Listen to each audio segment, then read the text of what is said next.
Check me out now. Return of the smooth operator. Shotty on repeat. I say sleep later. This another favor. Consider me your neighbor. Lost a lot of fam in pursuit of the paper. She gon' catch the vapors when we slide by. The way I speak my mind, it's like I peak my prime, but I ain't close. I cruise through the night air. Fantasy a dream. Real world is a nightmare. Like Claire battling the brainless. Learn to live shameless. Talk about me alive, but claim that I'm nameless. You aimless. So I'ma style on them. They washed up. It's a rap. Throw the towel on them. Gaining miles on them. Otakus for the win. Tacos, it depend on the mood that I'm in. Like Finn when it's time for adventure. This some new blue. Get ready to enter my mind for a few. Come and take a ride with the crew. I'ma show you how to recoup days lost when you vibe with the blue. Come vibe with the blue. Yeah. About time to regroup. Fly, got my eyes on the view. Never hear lies, only truth. Realize why they vibe with the blue. Vibe with the blue. Vibe with the blue. Vibe with the blue. Vibe with the blue. Vibe with the blue. Vibe with the blue. Vibe with the blue. Vibe with the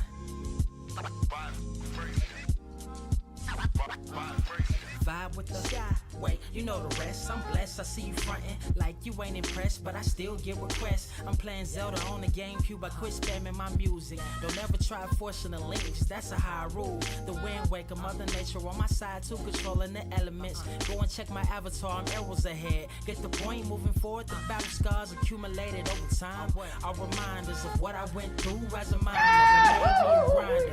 The trees broke down for this loose leaf. If life's a game of death, I'm Bruce Lee. Ooh wee.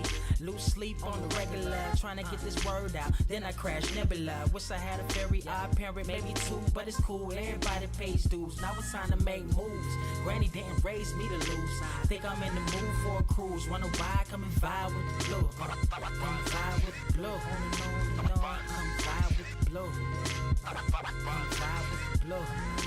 Come vibe with the.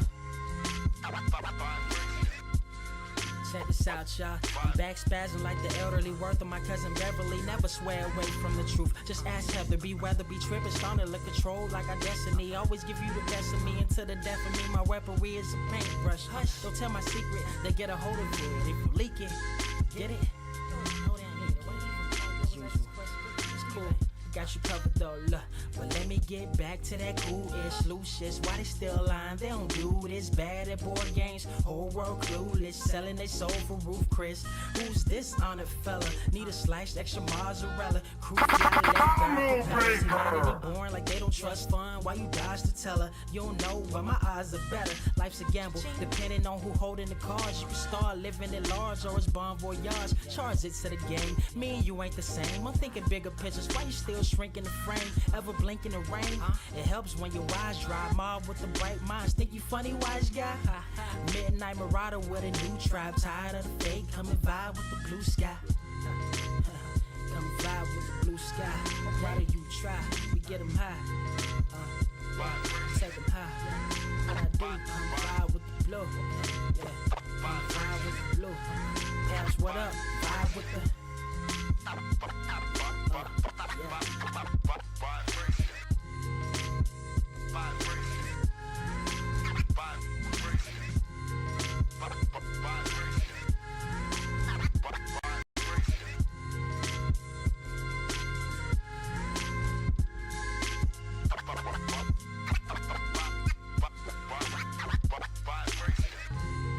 Motherfucker, are you out of your damn mind?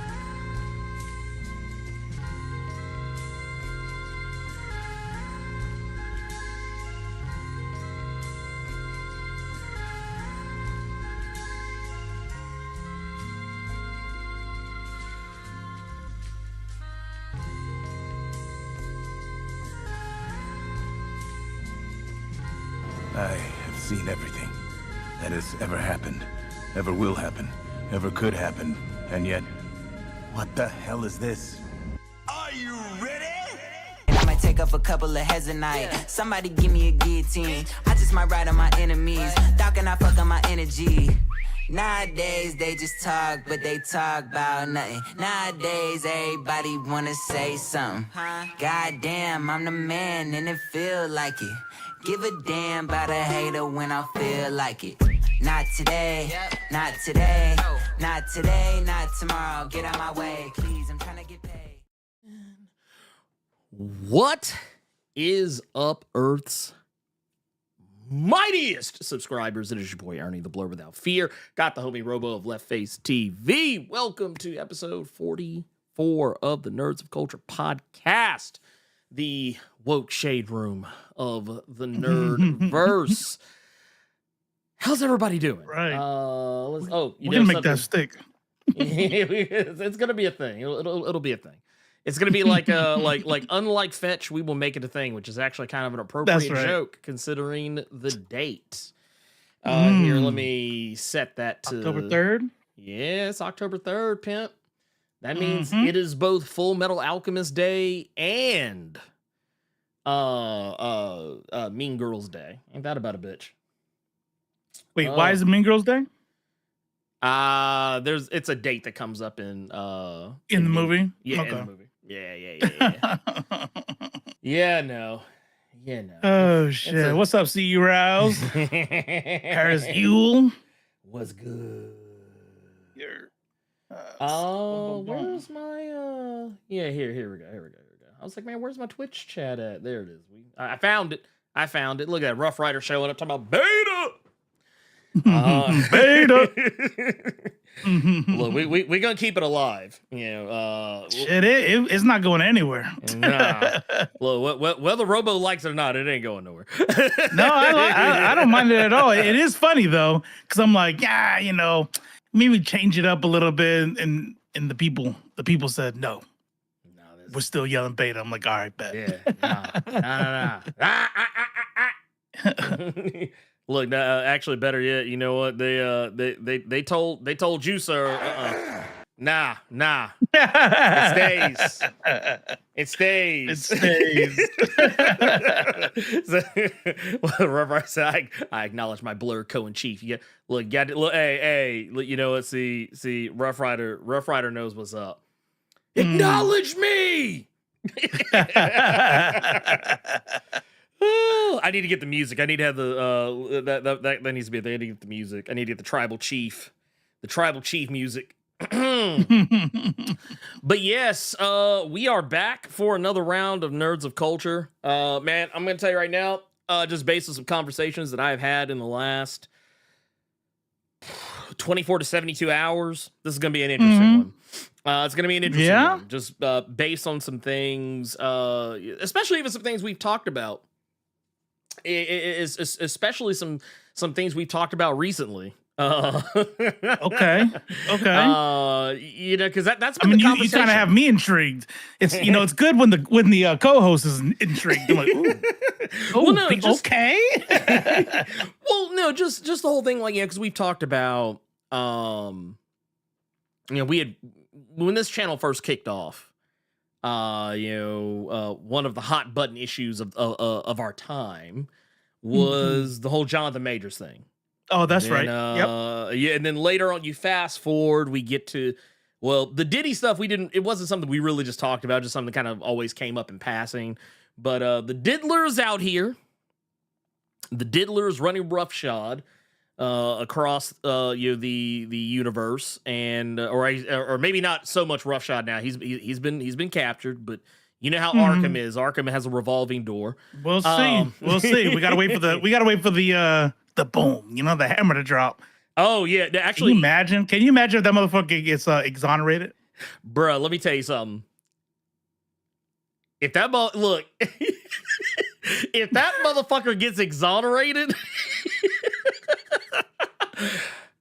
I'm gonna ask you. Let me give you a what if before we dive into it. Yeah. Before we dive into the show, right? Because you're setting it up. I still want to ask you a question. Go ahead, shoot. Diddy. They released the videos. Ooh. They cross whatever the fuck. What is it? Cross. Yeah. When they cross-examine the witness. And And man, the jury just can't get there. Oh. And then after hung jury at the hung jury, they come back and they're just like, not guilty. That'll be me. That'll 100% be me. What would you like? So when it comes to cancellation, right? When it comes to separating the art from the artist, would you be like, hey, dude's not guilty? What are you gonna do? And go back, to whatever. I don't know what he fucking makes anymore that anybody actually listens to. But if he made like if you found out Diddy made a TV show like in 2 years from now, would you be like, yeah, fuck it, why not? He's not guilty. How would you feel? Well, I mean, I don't really fuck with Diddy like that anyway. So right. Like if it came out that if a jury found him innocent of all the things, not guilty, different. Different. If they found him not guilty, I would still not. I still remember the tape. I still remember the tape of him beating that woman's ass. That's right. So dragging her down the hallway, the hallway and shit, and then his behavior after, where he tried to pay the people to give him the tape. So because he knew how bad it looked. So that Cassie, to me, that's right. I'm sorry. At that, you lost me. Like, there are so many things. There are so many things that. If a jury found him OJ. Yeah, the jury found. Look, we didn't say he was innocent. We just said we said he wasn't guilty. Yeah. we didn't say he was innocent. We said he wasn't guilty. Let me clarify that just in case there might be anybody out there. The American criminal justice system never finds anybody innocent. That is not something that they find. It is only not guilty. Yeah. And that is kind of their way of saying, maybe you didn't, maybe you did, but there's not enough evidence to convict. So now you are not guilty, right? Like, you can't try somebody innocent because you were innocent from the start. Right? Well, yeah. Because you're supposed to be innocent until proven guilty, all that stuff. But kind of getting to that, and that's kind of what we have been talking about lately. Phoenix Wright. Objection, bro. Let me tell you something. We should have had that one on. Yeah, I need to be better. What's funny? I even got the Phoenix Wright trilogy for Cersei to play because. Really? Yeah. Is it good? Can an adult enjoy it? Yeah. Oh, definitely. Yeah, okay. I'm gonna try them out. I've never played them. It's a very. I mean, because you're basically like it's kind of funny because I feel like they should just be mobile games at this point, but just because of the nature of how they work. But like we were one day just on a lark, I was watching the Ace Attorney anime, and Cersei fell in love with it. Nice. Like she likes it. She likes it. So I got her the game. Actually, I make it sound like I bought it for her. It was free on PlayStation Plus, I think, or something like that. So I was like, here you go. This is for you. And dude, she lit up when she saw that shit. She lit up. She was like, but I love it. I just love it because Phoenix has all these like special abilities and things. Meanwhile, Edgeworth is out here just using logic against motherfuckers and like goddamn, this motherfucker cheating. This dude's cheating. He's like, wait a minute, this motherfucker been using this against me this whole time. Yeah, ain't this about a bitch? Yeah. This is why this is why I'm always like, man, look, Edgeworth said nothing wrong. He said nothing wrong. He was right. That motherfucker Phoenix Wright is cheating. But no, in all seriousness though, like, yeah, we talked about the Bo DiMaggio situation, right. Which that was a kind of and we drew that comparison of how and why people were willing to carry water for Jonathan Majors, but weren't willing to carry water for Bo DiMaggio, which I thought was funny considering that you Same look situation, at this. really? Yeah, I mean, actually worse on for Jonathan Majors. Yeah. Well, yeah, because there's actual evidence that he's a piece of shit. Right. I mean, right. So then, you know, I could build a bridge. We can build a bridge from that one. You know. Yeah, it's like, well, not only that, it's like, yeah, and once again, for anybody who's like, well, wait a minute, what about Grace Jabari? Well, run the tape back. We said she's a piece of shit too. They are both equally pieces of shit. And the only reason why we don't say her name a whole lot is because who the fuck is Grace Jabari? Right. Who is checking? Who is checking for Grace Jabari? Nobody. That's why nobody talks about her. They talk about Jonathan Majors. Plus the power dynamic. Yeah, well, yeah, exactly. You had the power dynamic. He's the celebrity. He's the bigger guy. He's the one who picked her up and tossed her back in the car like luggage. You know, and she chased him. And she chased him like they were playing Resident Evil. Like she was in the Jabari tribe. Like she was in the Jabari tribe. My way. Look, she said, look, Grace Jabari, Jonathan Majors didn't want to hang that night. And she looked at him and said, but it's challenge day. It's challenge day. Oh shit! But no. Also, as Devontre said, Bo DeMaio is also gay. He's an openly gay man who is unashamed. He is unashamed of himself. He is unashamed of who he was born to be, and he doesn't hide. He doesn't hide behind you know, some kind of persona to obfuscate the fact that he is a gay man. The man literally wears it on his sleeve if he wears a shirt. Yeah. If he deigns to wear a shirt. But no, that is, and also another major difference is that we're talking about a corporation versus a single person. Right. Which in the case of John Major, we're talking about a person versus a person. This is like individual. Yeah. Right. I will say, low key, he's precedent with the OnlyFans. He's pressing my membership. I'm like, that's like, look, man. Like so he's not posting like super bad stuff, but he posts like some shit on that for money. And I guess on OnlyFans, where you put like people you already subscribe to can put on extra shit, I guess. Yeah. And that shit is also for money. Right. And it's fogged out.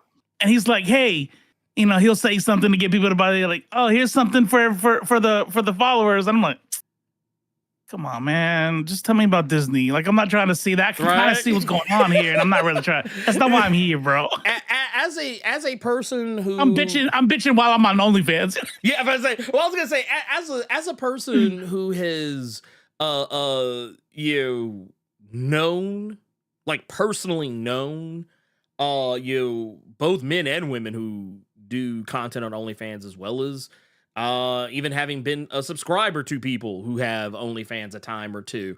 That is something that always, I'm not gonna lie, it's a part of the process that I'm not gonna say that I dislike it, because I respect the game.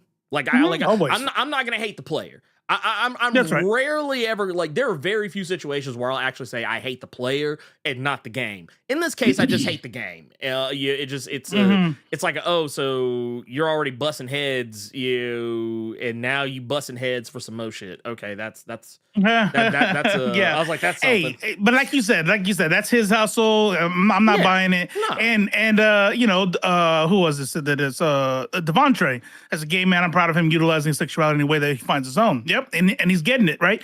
Yeah. So nobody misunderstand. I'm glad he has that venue. I'm just saying, I'm not gay, and I showed up for the juice. That's probably bad wording. Yeah, probably the tea. You want the not tea? The juice. Actually, that's how it is. Look, I wanted the tea, and he's giving the juice, and I'm like, come on, man, come on. Look. You could get the juice. I'm not like I said. I want to make it clear. We're not saying to get the juice bad. You get the juice. You get the juice if you want to. I mean, yeah. Look. You ain't gonna get no judgment here. But I mean, just clarify. He's like, I wrote I just saw the thumbnail. You really said without fear.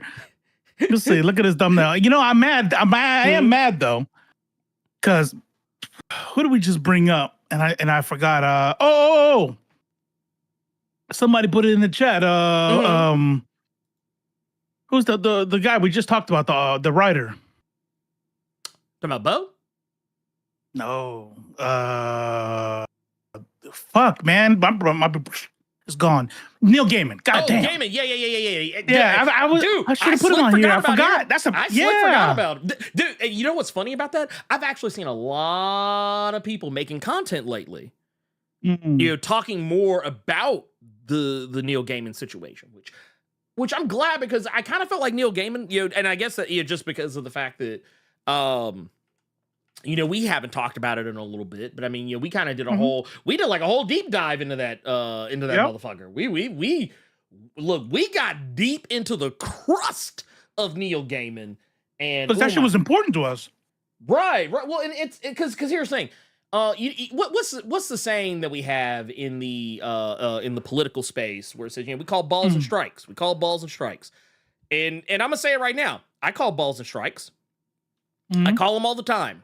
Like I said, I have legit said, I personally do not think that just because I like some, yeah, and I guess kind of getting, you know, to the crust of what we're talking about here. Yeah, and here, and I don't want to bring this up because I think it's important for people to see what we're talking about here. We're talking about Neil Gaiman here. We're talking about Neil Gaiman.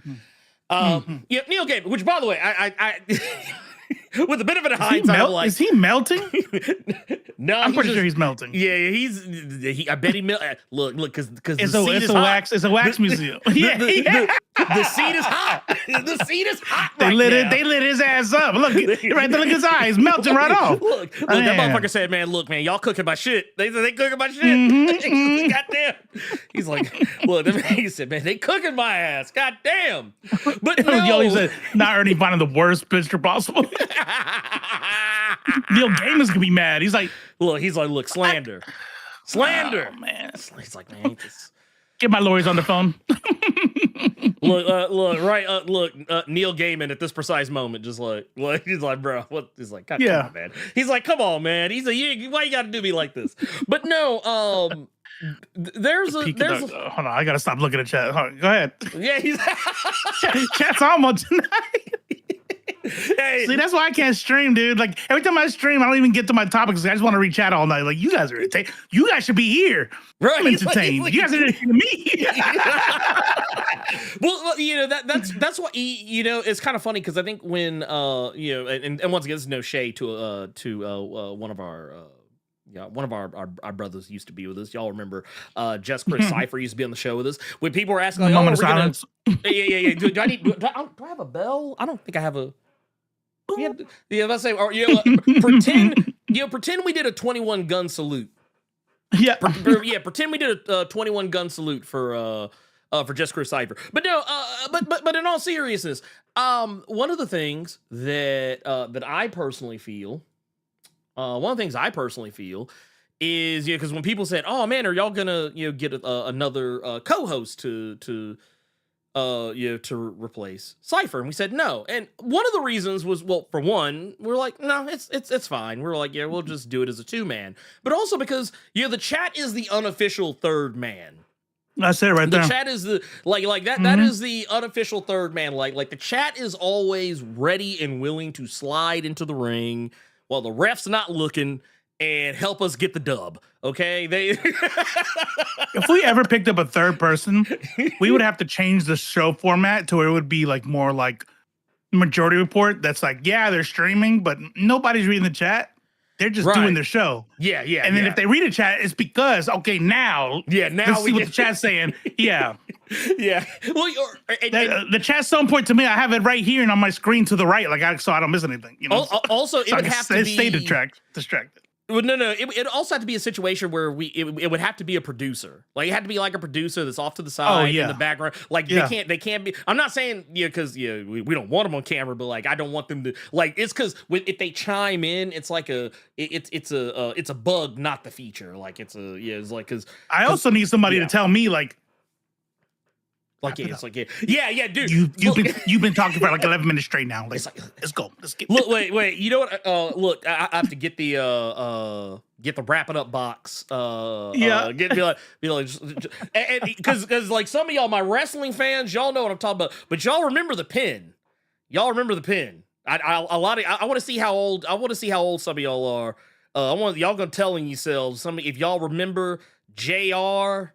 Jim Ross on WWE, like they always said JR had the pin and he would just kind of bring it home. This is Chef Boyardee, beefaroni.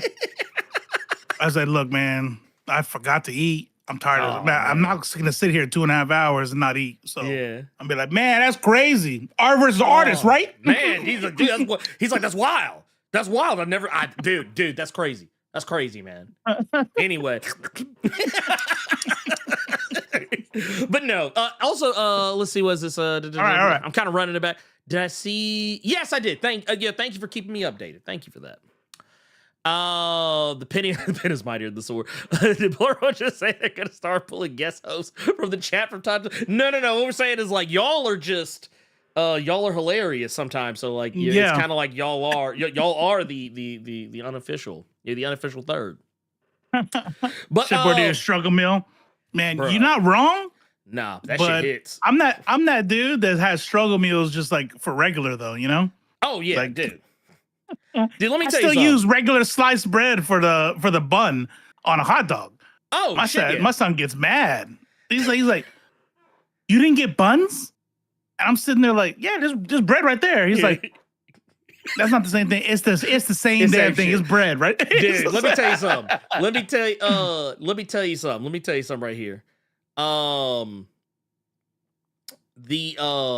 funny thing about that is I remember the day that like we were doing hot dogs on the grill, and I think we'd run out of buns, and like I just like and Cynthia, she doesn't like the bread ends. I was like, dude, that's perfect time. That's perfect time for the bread end, because I said you just take that bread in, man, boom, that's a bun right there. I was like, dude, get your shit. The bread ends, yeah. Especially, I don't know why, but a peanut butter and jelly with the bread end, called the butt. The butt is good. So. Let's see here. That's right.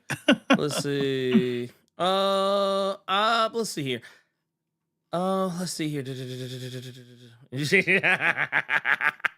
Look, hey, ain't nothing wrong with that. Hot dog is technically a sandwich. But no, but it's, so what was it? Yeah. To get us back on track. Yeah. Neil Gaiman. That was one we deep dove into that motherfucker. Yeah. Over you. Oh shit! I can't believe I almost got about. Yeah. He's dead to me. He's dead to me. He's dead. He's not coming back from that. No. Oh fuck no. Oh fuck no. No. There's go to therapy. Say you're sorry. And it's. I know damn well that your pockets are not going to be affected. No. Dude, look, Sandman season 2 is still coming out. He good. He's still getting paid. You're still dead to me. Yeah. And here's the thing. And this is I want to make myself clear. I don't want anyone to think that I'm bullshitting. Look at this. I love me some fucking Sandman. Love me some Sandman. I can still and I guess this is kind of to get us. Is your red? Is mine red? I got the big ass Bible ones with the silver foil, but I don't think mine's red. Mine's all black. It's the okay, yeah. This one, it's like kind of a burnt sienna, like a burnt sienna right here. But yeah, this is look, here's the thing. I'm still gonna enjoy Sandman, of course. But here's the thing, and I think this is where. Wait a minute, you're not gonna take it out back and like set it on fire or shoot it up with a machine gun? It's like, this is what I think. Look here. Neil Gaiman. Dude, do you know what kind of fucking clown I would look like if I took all my Neil Gaiman shit and put it on a table out back and pulled a Kid Rock? Be like, look, wait, here. Let me.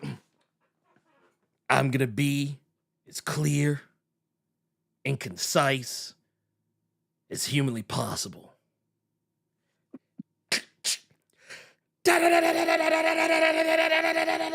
I'm gonna miss most of the shots. Yeah. Yeah. Wait. Here, let me see. Yeah. Fuck DC Comics and fuck Neil Gaiman. Have a nice day. Like that is like, what do I look like? See, but what you don't know is every bullet that hits it, Neil Gaiman is somewhere going, my money, it's gone. It's like, yeah. like wait a minute. Why is he looking like that dude at the beginning of RoboCop that got lit up by Ed 209? He's just like, dude, no, that's not happening. That's not how it works. That's not how it works. That's not how it works. However, you know, some of you might be thinking, well, wait a minute, Blerd, you're not being consistent. You're not being consistent. Because we've heard you say that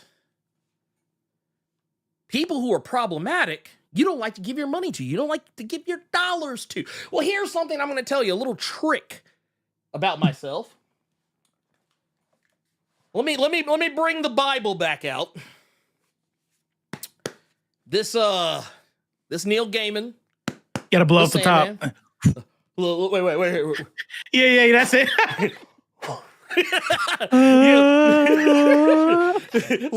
like we start playing the Halo. Yeah.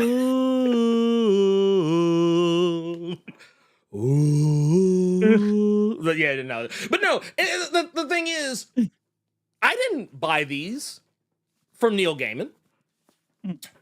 eBay. Yeah, this was eBay. This is eBay, baby. He didn't get no money from me. He already got his money. He already got his money. Yeah. He got his cheese. Yeah. He got his cheese. Mm-hmm. And you know what? I even paid a decency tax because I overpaid for this this book. I paid a decency tax. So technically, I paid more money to not give him money, if we're being brutally honest. Was it smart on my part? No, I just was desperate and took the cheapest option that I could get. Also because this version's out of print. You can't... I think it's back in print, like they've done a reprinting of it, but I mean, for the most part, you can't get this exact one. Oh, wait, Omnibus. Is that all of them in one? This is the first half. Oh. Because I have a second one, if I can pull this without dropping everything. The second one, this is the rest of it. And then they have a third one, which is all like the supplemental shit, like all the like spin-offs and all the mine's spin-offs. mine's a 4-part. Now I gotta go get mine. Shit. Hold on a second. Yeah. Go, do your thing. But no, the thing is, for me, I'm not giving him any money. As a matter of fact, I'm not even watching The Sandman on Netflix. I'm just saying. You know. Let's see which one you got. That's all you gotta say. Yeah. It's all. Y'all So this is 4. This is 4. Okay, these are in 4 volumes, and so you got they all come out. Yeah, that's the newer one, right? Yeah, that came out a year, maybe 2. Yeah, I think about 2 years ago. Yeah, that's the one when they re-released when the show came out. You know how when a book is fancy? It got one of these like bookmarker ribbons, like my grandma's Bible. That's when you got a Bible marker thing. Yeah, just in case you forget where you was. Yeah, and you too much of a broke ass to have an actual like bookmark. Yeah, no, I know that vibe. I know that vibe because I will totally put $1 down the middle of that motherfucker. Don't think I won't. But no, like I look at the case in point. I'm gonna throw one at you. Like because people say, oh well, what about this person? What about that person? This person's trash. That person's trash. Here's the thing, when people show me that they're garbage, I leave them alone. I'm done with them. I mean, I will call them out. Case in point, some of y'all know. I gave Ezra Miller no shortage of hell. That motherfucker got no shortage of hell from me. Mm-hmm. They got their shit cooked regularly. Mm-hmm. Look, y'all. He's still garbage. Yeah, to this day. And then you know what? I saw something the other day. Like there was some like DC Stan account that was like going off about how oh it's Ezra's birthday. I was like, man, fuck that motherfucker. They ain't shit. Gives a fuck. They ain't shit. Fuck that motherfucker. I was like, Maverick. I remember when the case, there were, I guess the people who had, I don't remember if it was the people who were like the family of the girl that they are dating, or if it was the people whose house he broke in. I don't remember the full details, but I just remember a case against him was being dropped, and everybody was like, "Oh, so that means." Ezra Miller could be in the DCU. I was like, no, still keep that motherfucker far the fuck away from the DCU. I was like, dude, I'm good. I'm good. Cause I'll be honest with you. And this is an even finer point here. Like, okay, so yes, I don't fuck with Ezra Miller like that. I still went to go see The Flash because it was my civic duty to go see the movie so that I could talk about it and shit on it from a place of intelligence. Like, I actually went and saw it. And I even said, if the movie turns out to be good, I will say it is good. But I didn't fucking like it. It was not. I did not enjoy it. Yeah. I have watched it, I think, one more time since I saw it in theaters. Wasn't any better. No, nothing changed. And that was after being, far removed from the Ezra Miller controversy. Like, Ezra Miller wasn't even like trending for any reason at any one particular point in time for like months to a year on end. So yeah, I think that I was like, you know what? And I'll even take it a step further.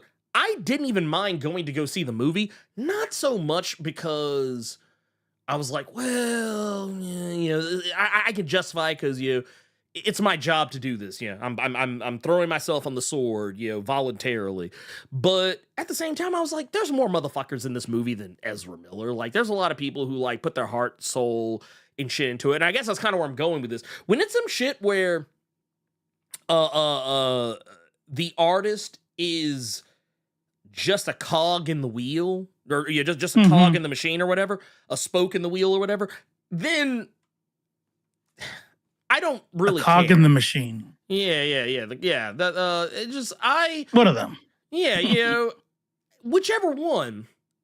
No, I'm with you. Yeah, I'm less likely to be hyper critical of the art piece unless it is a situation where there's lots of people involved who are trash. Like, now, if you got like 3, 4, 5, 6, 7, 8, 9, 10, 20, 12, 15, 30, 40, 50, 60, whatever motherfucker's problematic on your shit, I can't fuck with you. I'm sorry. I just don't.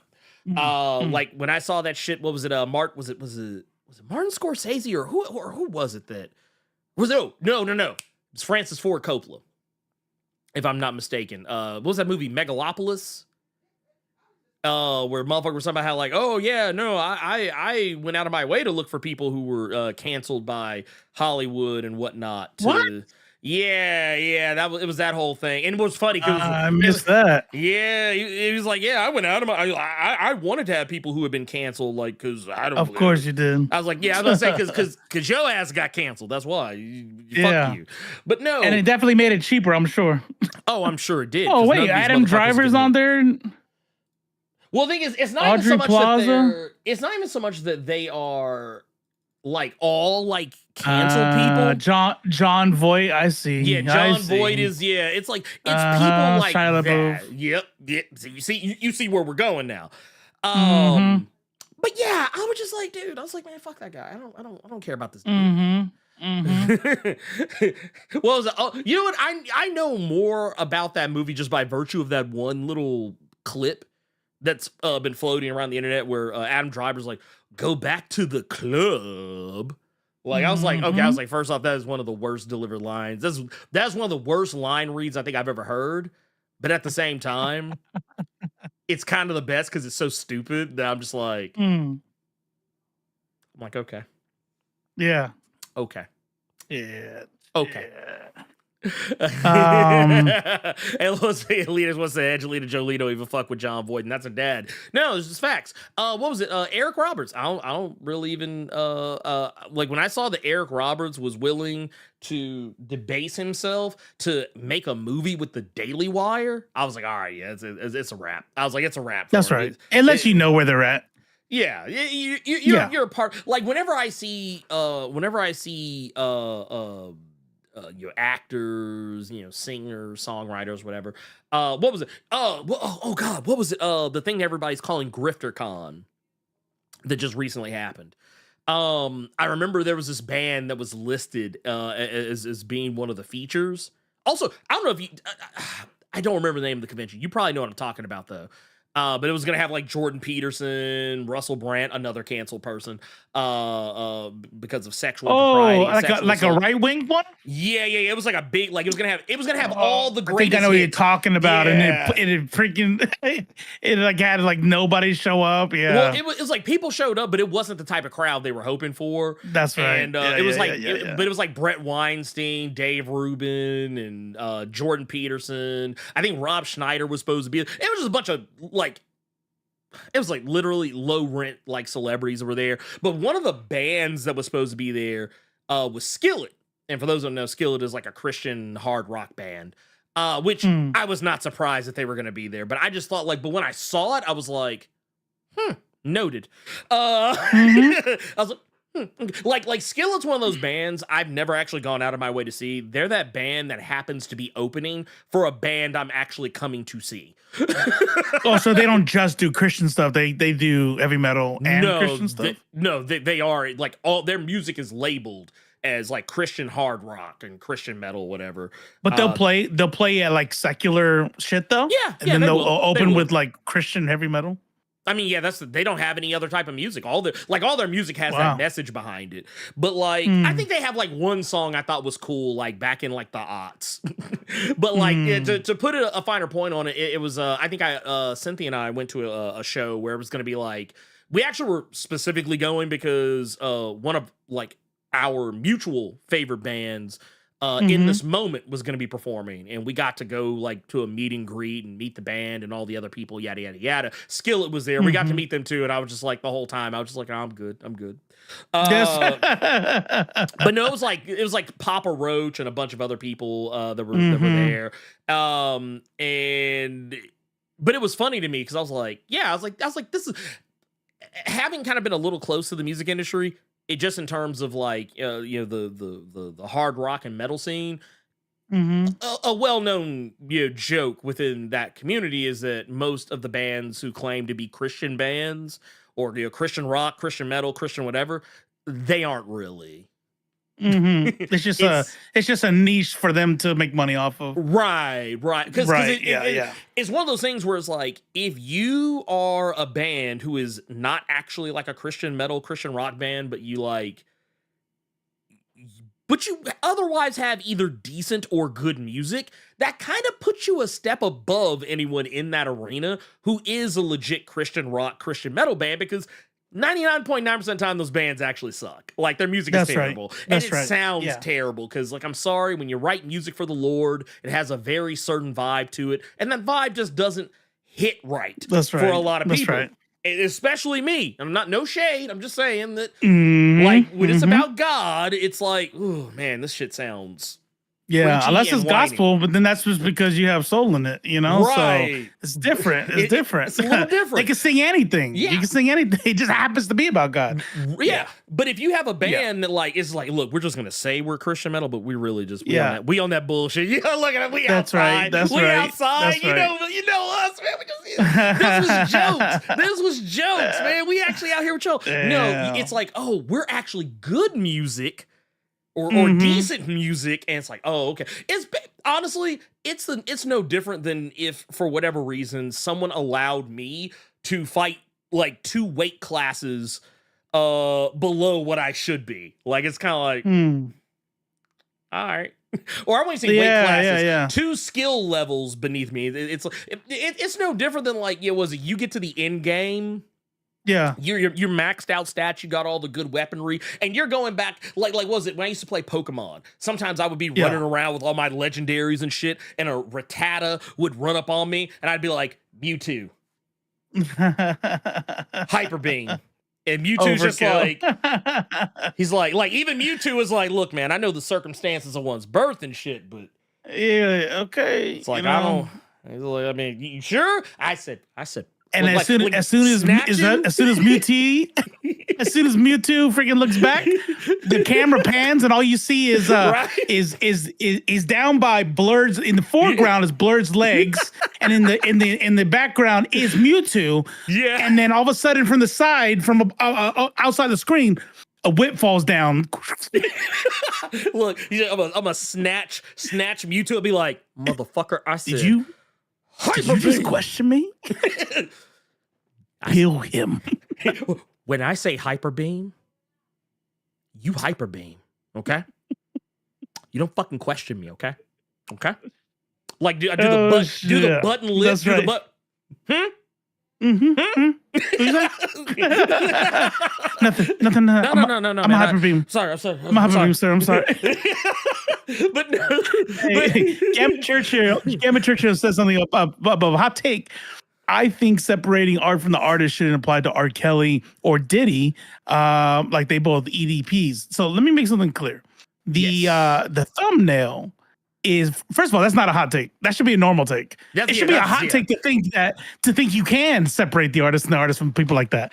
The thumbnail is really just just say everybody who's kind of like, Yeah. the people that I picked are people that put out products and that there is an argument about, Right. do we still, can I still like their shit, right? And I'll tell you, before, and I know the target age of this crowd, so, most of us here have went through the beginning stages of R. Kelly's court hearing, right? Yes. And we're still gonna listen because his songs were still in rotation, and they hadn't pulled him off yet. And then as he starts getting further into it, and more of the stories come out, it's kind of like, okay, I can't listen to this shit. He's disgusting, whatever. Right. But when something still hits, I'm like, all right, I'm gonna let the song play through. And then it took a while, right? I'm telling you right now, Diddy, he's dead. R. Kelly's dead. Bill Cosby's dead. That dude, I forgot his name from that 70s show. Oh, talking about Danny Masterson. Danny Masterson, he's dead. His shit's cooked. Dunzo. Yeah. I'm gonna take you back a little bit. The reason why R. Kelly is so easy to put away is because his music, it's in his music. His music is about his music is literally about why he is problematic. He tells on himself in his songs about messing with underage people. So I mean, that the art and the artist is the same picture. It's the same picture. 100%. But here's the only thing, and man, I have a little bit of bile in my throat because it sounds like I'm about to defend him. Yeah, I swear I'm not. I'll just say that if anybody is in our generation and wants to say that pretty much not every, but a lot of other artists in the 90s were doing shit like that. Like Kid Rock had fucking some shit about being underage and jailbait and all this other shit. You know what I mean? Don't even talk to me about the 80s. The 80s had music all the time talking about teenagers and shit like that. Hell. So, yeah. So I'd be willing to bet that way more people than Epstein, just way more people than the people who've been caught. Yeah. There's, for every person that's caught, there's 100, celebrities who haven't been caught. Oh, and I'll throw you one better. Because this is why I think people put too much stock into cancel culture. Because here's the thing. It's not like it always works. People think, oh, I've been canceled, so that's it for me. I'm done. My career's over. I'm never going to work again. The people you usually hear crying the loudest about being canceled are usually people who got Netflix specials. What was it? Ellen DeGeneres was supposedly canceled. Supposedly. But Daddy Kaiji, you got something. Look, motherfucker just had a Netflix special. I'm gonna tell you right now, if you got a Netflix special, you ain't canceled. That's Dave right. Chappelle. I heard it was doo-doo water though. It was one of those things like I heard it was doo-doo water, yeah. There was a lot of like, ooh, like you know how people criticize Dave Chappelle's not talking about the transphobia, but just how like he wasn't telling jokes, he was just talking. Like it was just like a really long TED talk, like a TED talk that was supposed to have some jokes but showed up with no jokes. Do you remember that kind of one what he did it during the summer of BLM? Yes. Talking about police brutality? Yep. So good. That one was like so good. Deep, man. I'm like, what happened to you, man? You were the chosen one. Look, I'm still like, man, yo, shit used to be beautiful. But it's like, but that's the thing though. When he like the last one he did, where he and here's the thing, and I'll openly say this. Not the most recent special he had, but one of the first Netflix specials he had. I think it was like the first or the second. I think it might have been the second. Like ever? On Netflix. Like on Netflix. I'm talking about of the Netflix crop. I think it was the second one where he really caught heat for being transphobic. Like I think that was kind of like the first one on Netflix, there were people who were kind of like that was kind of the start of it. But then it was the second one where people were like, yes, motherfucker's transphobic. And I'll be the first one to tell you. It was kind of hilarious because there was this YouTube channel that would take comedy clips and make animated videos to kind of match what the comedian's talking about. I don't remember the name of the channel because I've slept since then. But there was one that did an animation that was set to his joke about comparing the LGBTQ to being people who are riding in a car. Talking about how the lesbians are driving the car, the gays are sitting in the passenger seat holding the map, and talk about how the bisexuals in the back seat and trans people are in the back seat. And, it was a whole thing that goes from there. So my trans son, my trans son. You take all the other jokes, you take them however you want them. Yeah. I thought it was kind of funny that he thought it was funny. And I was like, that was one of those where at that point in time, it was where I was a little bit more soft on the idea of I was like, I don't know, man. I was like, yeah, some of the stuff he's talking about, it's bad. Some of the other stuff is he's not wrong, but it's how he's presenting it that makes it kind of weird. Like the car thing I thought was pretty accurate considering how I have witnessed people in my own backyard at Out Memphis. We have a organization called Out Memphis, and the way that he described how lesbians and gays treat bisexuals in their community, I was like, that's actually kind of accurate. I've actually bared witness to lesbians and gays be very dismissive towards bisexual people. And lesbians and gays be dismissive to each other. I was like, it's not as much of a unified front as what I think right-wingers want to believe it is. It's just an acronym to lump a bunch of people together. But point is, by the time you get to the third one, if you were for whatever reason on the fence, it's pretty obvious he's transphobic by that point. There's no denying it. He literally spends the entire special talking about trans people. There is no other subject really in it. That's right. You can make a case that there's different points in the previous two where he's not talking about trans people at all, but the third one, it's literally the whole show. It's the whole show. That's right. I think with the exception of one joke, the entire show is about trans folks. And Devontre just said, they're trans people who hate on the idea of gender fluidity.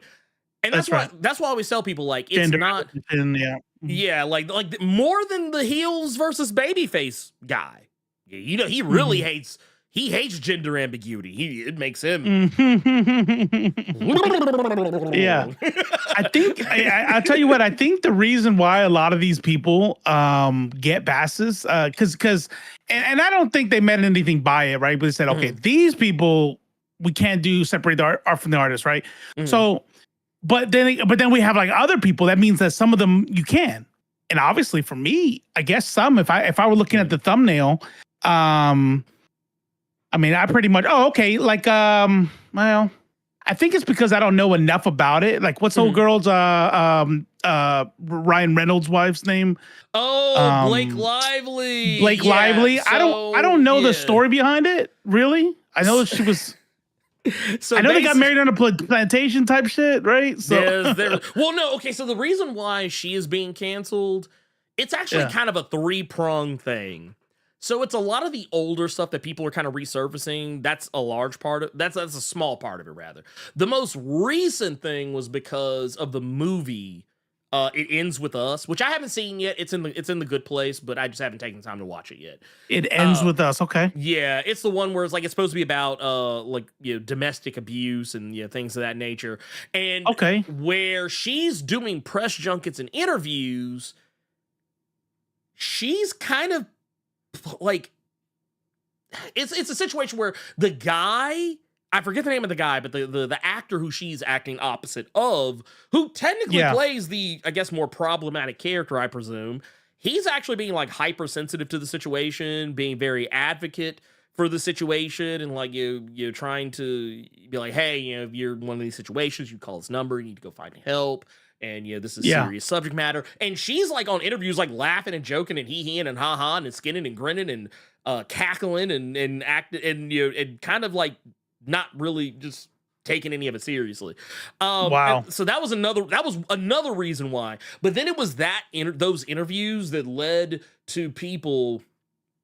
There was a journalist actually who had revealed that there was an interview they did with Blake Lively. And it made me feel really bad because not only was Blake Lively a part of it, but another person who I normally like in a lot of things, Parker Posey, was in it. And it's an awkward, I don't have it here, but it's an awkward interview to watch because the woman, and to be fair, Blake, like she asked, I think there was a point where she asked Blake Lively about her pregnancy, which I think at the time it was already public knowledge. So it wasn't like a gotcha, and it wasn't like she was trying to fat shame her or anything like that. She was genuinely asking a question. And Blake Lively changes the entire complexion of the interview to the point that they are never talking to her. Her and Parker Posey are having a conversation between them and then never including her in it, not allowing her really any opportunity to ask questions. And if she does, they ignore her for the most part. And there's actually moments where like you sit there, like the camera will cut back to the interviewer and she's just sitting there like, okay, why? Why am I here? Like, and also they're kind of playing some mean girl shit with her. Like, kind of making little smart ass remarks. About her, like kind of in and around her, but not directly like openly saying it, but just like if you know what they're talking about, there's some shots at her. And it made it even more weird when it was later revealed that if I remember correctly, I think that woman came out and said she can't get pregnant. And so that the way that it kind of all played out, like, in the way that because I think, no, that's what it was. I think when she brought up Blake Lively's pregnancy, Blake Lively made a comment about her. And I want to say I remember she asked her like something along the lines, oh, how far along are you? Or something like that. But yeah, anyway, but that said, yeah, that's a whole other story altogether. But hey, JPH, you're gone. Oh yeah, I just looked at it. I saw his history. How the fuck did he slide through? I don't know. That's crazy. He's been here for a minute being a clown. Honestly, in multiple episodes, not even here. Multiple episodes. Yeah. Well, the funny thing is, I'll give him some attention just before he gets the permanent ban. All right, cool. To the shadow realm, to get sent to the shadow realm. But no, like it's one of those where, I always think it's funny when people do that because I'm like, whatever it is. Is that the best you got? Like, I'm like, bruh, is that the best you got? I guess to some people racism is new. So it's like when like you can always tell what a motherfucker like, ooh, I'm gonna get it. I'm gonna get it. I'm gonna get it. It's like people who are new to cussing. They're like, yeah, he's like, fuck, man, shit. Reaction. Yeah. Ooh, I got What's up, urban crown prince? Oh my god, dude! Like this motherfucker's always going through like an evolution. I love to see it. That said, real quick, while we're taking a pause for the cause, I do want to take a moment to address. We got some super chats and some Streamlabs love going on over here. Which we always love to see that. We love to see it. Always. Oh yeah, I gotta zoom this out just a little bit. There we go. Here now we're in here. I changed my resolution, my monitor, so like everything is like off by a factor of 5. But no, we got A Jux in them with the $5. Says, what up, gang? Work until 3 a.m. So thank you for the couple of hours of laughs and entertainment while I get through. Hey, we appreciate you. And please do not work too hard. There's no money in it. You'll get paid the same. Don't let them get it out of you. We also got what was it? I love to keep this in my back pocket, but man, just remember, if you make the company another $1, they're not going to give you another dime. So that's why you need to shit on company time. So there you go. We got Bone Factory with the 5 says, at work in a pit of knives cleaning, but I'm listening. Wait, in a pit of knives? Good Lord. That's crazy. That's he too said, much. He pissed off. Somebody's like, to the knife pit with you. You will clean in the knife pit. Dude, that is just wild to me. Yeah. Like, I'm not gonna lie, I'm actually imagining some post-apocalyptic, like Mad Max Furiosa shit. Just and the like, walls are made out of knives that he had to slide down into, which was fine because they're pointed down. But then he has to figure out a way to get out, and it's all like stabbing him and shit. So, dude, that's how you got to do it, man. That's how you got to do it. Capitalism, right? That is capitalism. That sucks. Man, I swear. Eight jokes in them. I love it. I love it. We also got Stomp 10 with the $4.99 says, did y'all see Transformers 1? It was absolute fire. No, I have not seen it yet. I'm going to go see it. I'm probably going to go see it tomorrow, most likely.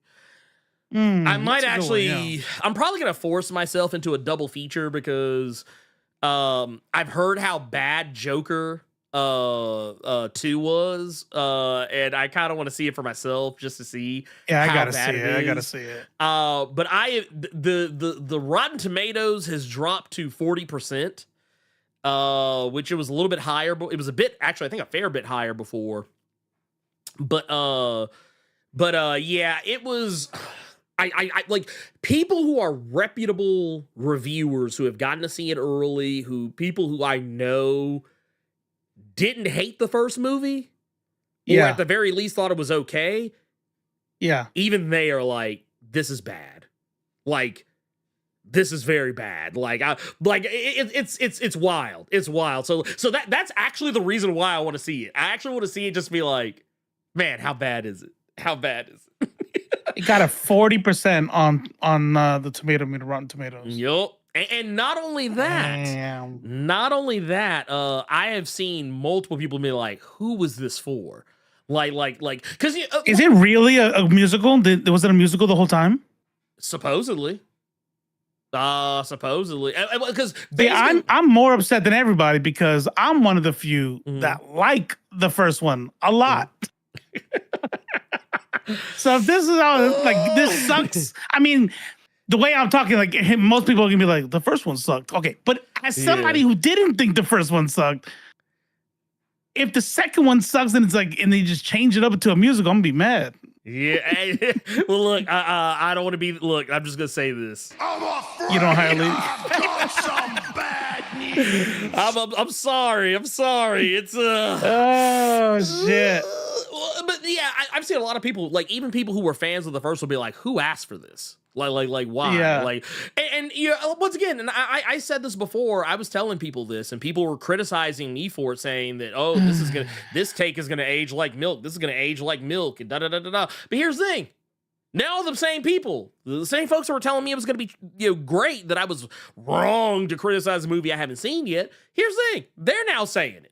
They're like, yeah, man, it's cheeks. They're like, it's cheeks. Oh, so I was right that the decisions being made seemed questionable. Because that was the thing I was telling them. I'm like, I'm not reviewing the movie. Like, the comments I made were not a review of the movie.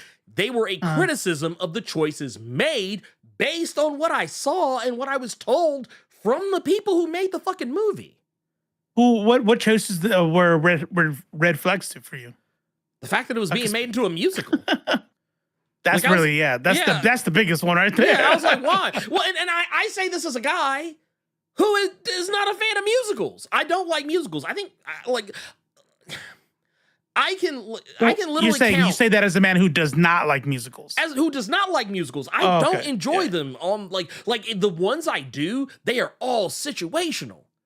Like I tell people all the time, one of my favorite episodes of Buffy the Vampire Slayer, the musical episode.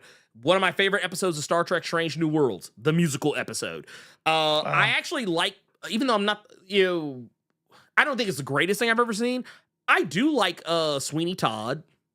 One of my, probably the musical I like above most others is Across the Universe, but that's only because it's to Beatles music. It's a musical set to Beatles music. That's the only reason why I fucking like it. It's the only, because it's not that the acting is so fucking stellar. I mean, it is, but it's not something I'm just like, ooh, this is gonna be the greatest thing I've ever seen in my life. Ooh. Right. No, it's because it's the fucking Beatles. There's a lot to like. I didn't go see the new what was it? The new The Color Purple. I didn't go see it because it was fucking musical, and I was like, really? I was like, I'll wait till it comes out on video and I'll catch it later. Same thing goes for the when my daughter wanted to go see the new Mean Girls. Her mom took her to see that because I was like, I don't like musicals, and the new Mean Girls is a musical. The new Mean Girls is a musical? Yeah, it's a musical. Man, so what's going on? Is this a trend? Yeah. Little Shop of Horrors. You know why? You know why I like Little Shop of Horrors? Because it's fucking funny. It's fucking funny. But no, like it just. I grew up on musicals, so I'm a bit partial to musicals. But I mean, I'm not hating. Look, I want y'all to understand something. I'm not hating on musicals. I'm not telling anybody that. I'm not saying that if you like musicals, I think you're trash. No, I think that. Here's my thing. I just personally do not care for them. That's me. That's me in rom-coms. Every time I tell somebody I don't like rom-coms, they always have to get into this weird defensive posture, and they think that I'm only saying that because I'm trying to be manly or something. No, man. I don't give a fuck about the manly part. There are some romantic comedies I do actually like. I don't like them on the whole, but when I do, it's the bug, not the feature.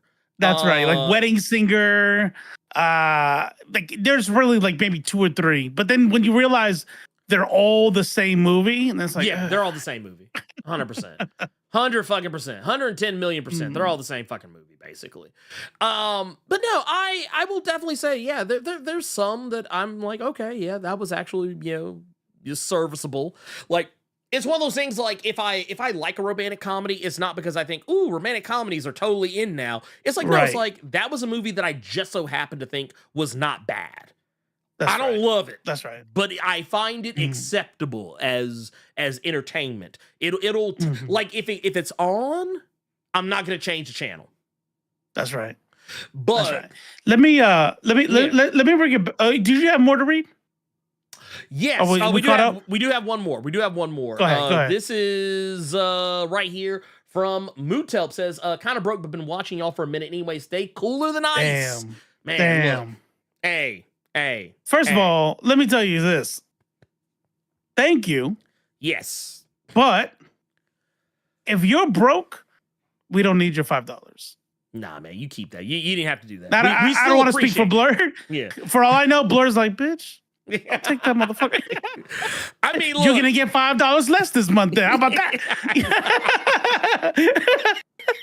But I'm just saying, look, it's not much appreciated. Yeah, but we don't want anybody hurting for that type of shit. I don't want nobody. I don't want nobody breaking the bank or taking food out of their mouths for us. I don't want that. That's right. But that's right. I will definitely say I appreciate it to the highest level of appreciativity. So yeah, like I said, I am not going to I don't want to be like, what was it? What was it? Dr. Umar. I used to always get so irritated when I would see this clip circulating around because someone would give him like $10 or something like that. He was like, oh, it should have been 20, but I was always like, that's wild. I'm like, bro, that's wild. I'm like, come on, man. Like, I know and he stays popular, and it works. Popular. Well, because here's the thing. You want to know why? Because cancel culture. Yeah, this actually gets us back on topic. Cancel culture is bullshit. It's not real. Like, here's the thing. Cancel culture only works if you were already like if you lack talent, like if you don't have any discernible worth. Like, I'll give you an example. I'll give you a very good example, and it's none other than Roseanne Bar. Roseanne's trash. You know, Roseanne's trash and has been trash for quite some time. I'm actually curious about this one. So, for those who don't know, Roseanne had gone through this transformation. Some of you may or may not remember that she had a resurgence. They brought back the Roseanne show. Mm-hmm. And it was actually not bad. I was like, okay, all right. Yeah. It was back. I think it's still going. It's called The Connors now. That's what I mean. That's why I thought you were talking about that one. No. I'm talking about like the revival. Okay. Got it. The Connors. They called the Connors because of her punk ass. Because she took a picture of herself dressed as Hitler, holding up a pan of, I guess it was supposed to be gingerbread men, but basically they were kind of made up to basically be Jews. Because they're baking Jews. Got it. Jews. Oh my God. Yes. And, How did I not hear about that? I remember the ambient monkey stuff, but did not see that. There was that, and that one kind of slid under the radar just a teensy-weensy bit. But yes, the one that actually got her was when she made fun of Valerie Jarrett. She said she called her Planet of the Apes, and then it was made apparent to her. I don't know how she didn't know, but apparently she claimed that she didn't know the bitch was not white, or that she didn't know the bitch was black, or something like that. That she tried to claim that she made the comment, apropos. Like, I'm sorry, but why would you call her Planet of the Apes without? It was on Ambien, remember? Eventually she got to Ambien. And that's right. She was sleep posting. Well, it's funny too, because Ambien was like, racism is not a side effect of our drug. It's not a side effect. The actual account did. They shut that shit down quick. They was like, no, not today, bitch. Dope. But no, she's recently come out and talked about calling Democrats vampires and Nazis and shit like that. Like her shit's cooked, okay? Her shit is cooked. She's done. It's a wrap. But the thing is, she has no value, because I think she had a comedy special not too long ago on Fox. Yeah. And for like it was like a small thing for the Fox News. It was something really stupid. Yeah. And it bombed. She bombed. Oh yeah. The thing is, like, these people that, like, what was it? Someone made I think it was Kevin Sorbo, I think, recently made a comment about how that's why he got out of Hollywood. And it's like, motherfuckers, like, you didn't get out of Hollywood, motherfucker.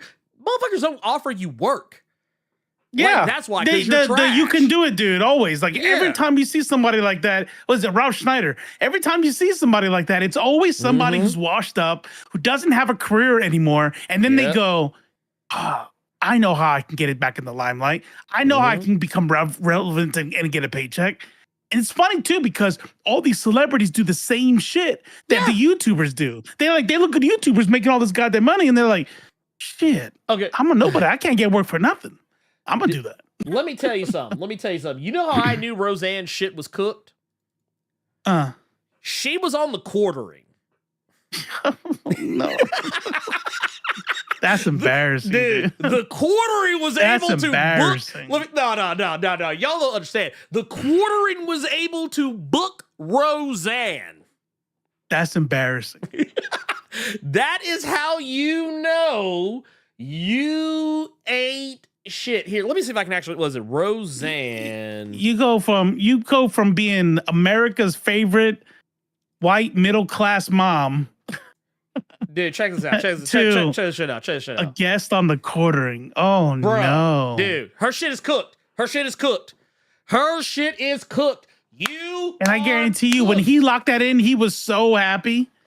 Oh, he was over the moon. This is it. This is the next level right here. Look, he was sucking her titties the second the interview started, okay?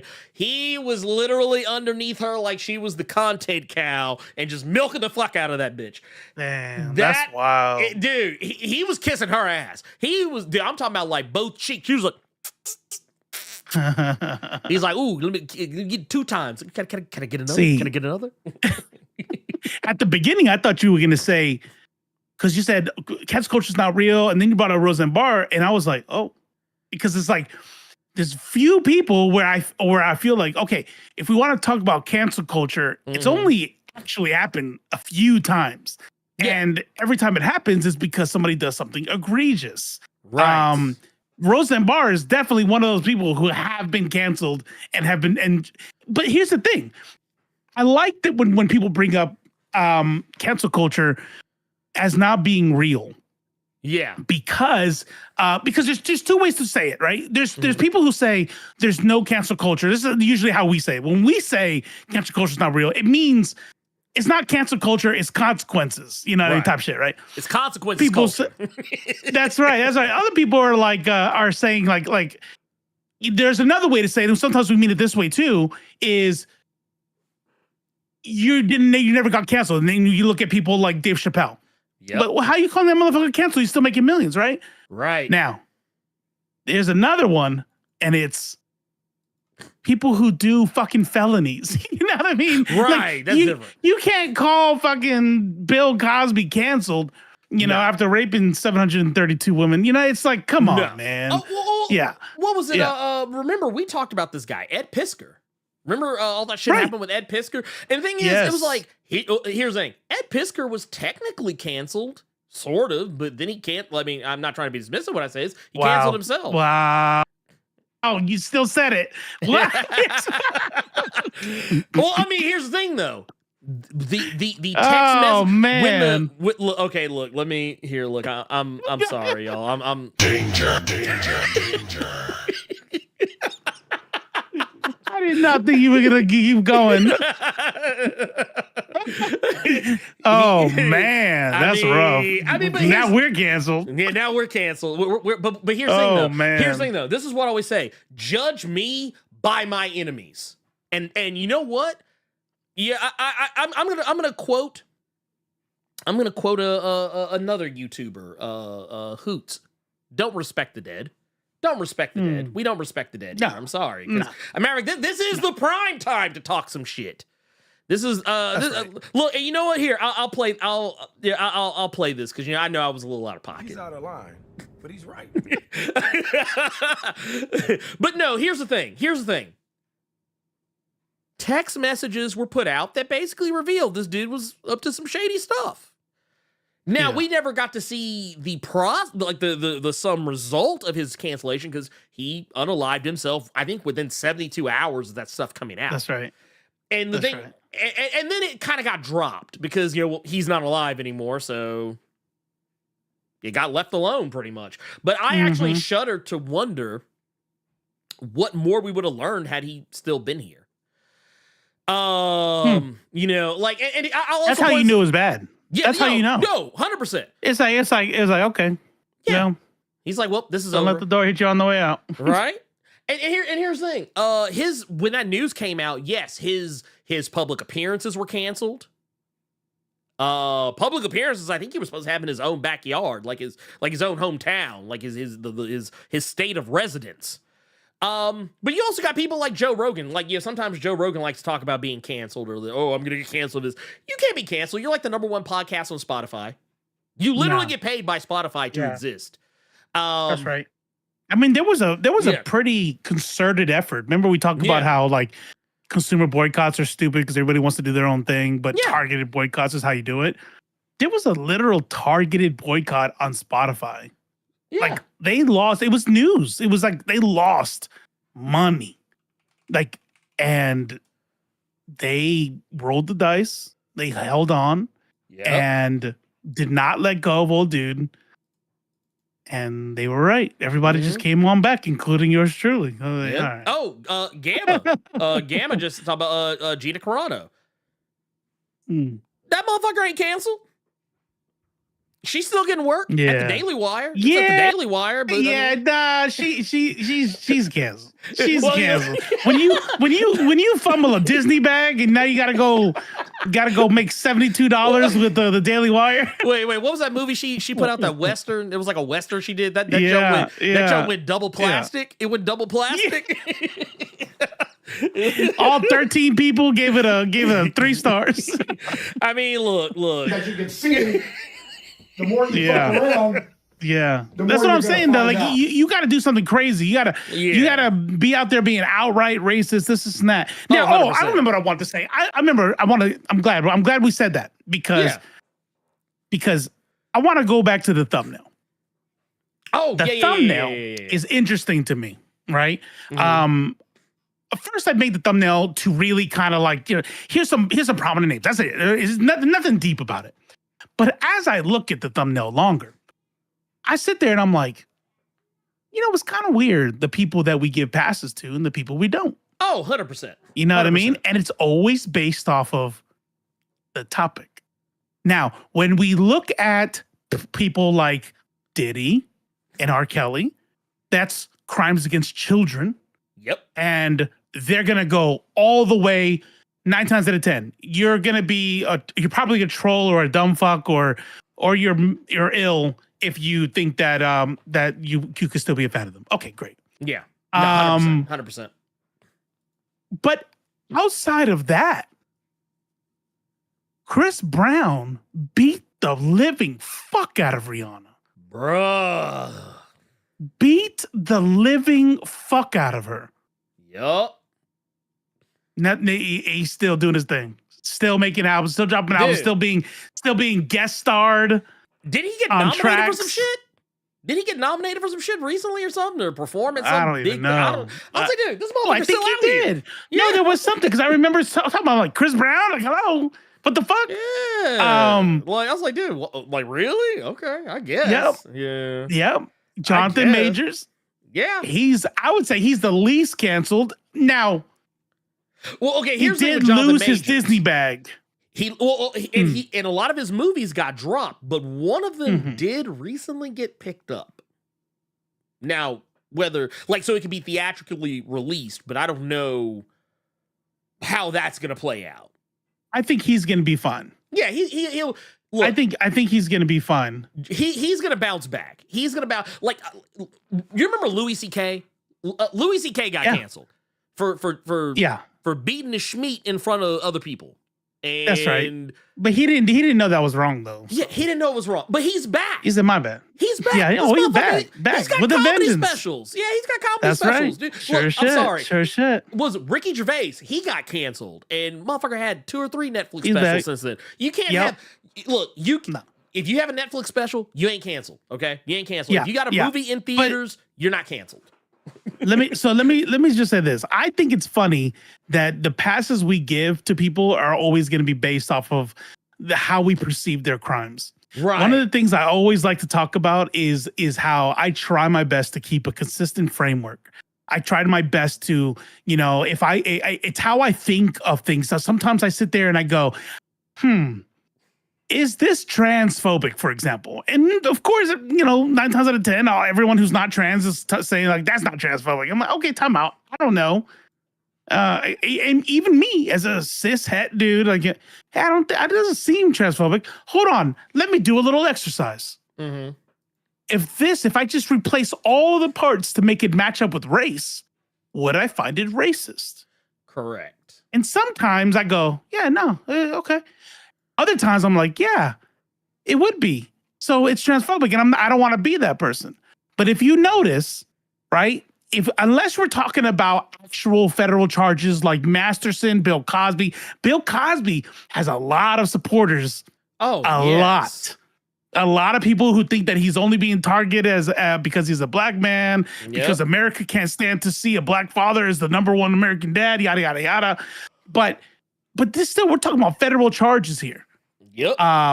The reason why you're not going to see somebody like Dave Chappelle, now we're just going to say it. We're just going to say it straight up.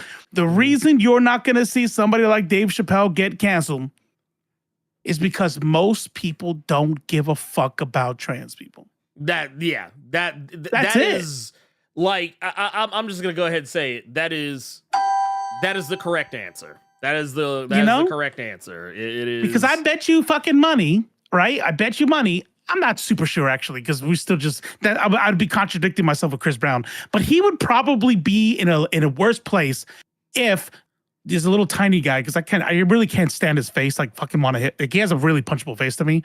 But the one between J.K. Rowling and old girl, right above the of and Nerds of Culture. You talking about Matt Rife? Matt Rife, yeah. This motherfucker. He lost it. Like he was all over every YouTube short. He was over every TikTok. He was big. Women loved it. You know, they loved his jawline. They loved his bone structure. And then turns out he's a fucking sexist piece of shit and lost it. Yep. If Dave Chappelle, instead of trans people, if he went after was women? talking anti-black bullshit, anti-black shit, or maybe yeah. Let's say he went after black women. Like, well, I'm gonna make a whole special making fun of black women, and it caused a national thing. And like, hey, that's just not fucking funny. And so then he makes another thing, giving some kind of a half-ass apology, but then in his apology continues to make fun of black women. He would be fucking toast. Oh, it would be over. He'd be toast, right? It would be because to a lot of people, that's important. We're going to protect black women. We're going to protect women. We're going to protect children. We're going to not tolerate anti-blackness. Oh, yeah. Like, he would transphobia. What are you going to do? What are you going to do? Hey, you can't make jokes these days, you know? Right. It's here's the thing. Yeah. If Dave Chappelle went full on Byron Donalds or like full on Candace Owens or full on Tim Scott, yes. Right. His shit would be done. That's he would right. be canceled. That's now, right. there would be some, and I'm going to go, and look, I'm not pardoning my French when I say this, there would be some dumbass black people who would probably still support him because, you know, like some like a lot of self-hating black people. But let me be honest with you. If they would be treated the same way that we would treat any of these other people that I had just previously mentioned, like Byron Donaldson, who tried to claim that black people were better under Jim Crow, that black families voted conservative under Jim Crow, when in fact, black people could not vote during Jim Crow. It was not a thing. As a matter of fact, Byron Donaldson's talking about how, the black family stayed together under Jim Crow. This dude's got a whole ass white wife. Now, here's the thing. My wife is white, but I'm not sitting down here talking about, the black family this, the black family that. That's the difference. What was it? They couldn't. They stayed together because they weren't allowed to divorce. Right.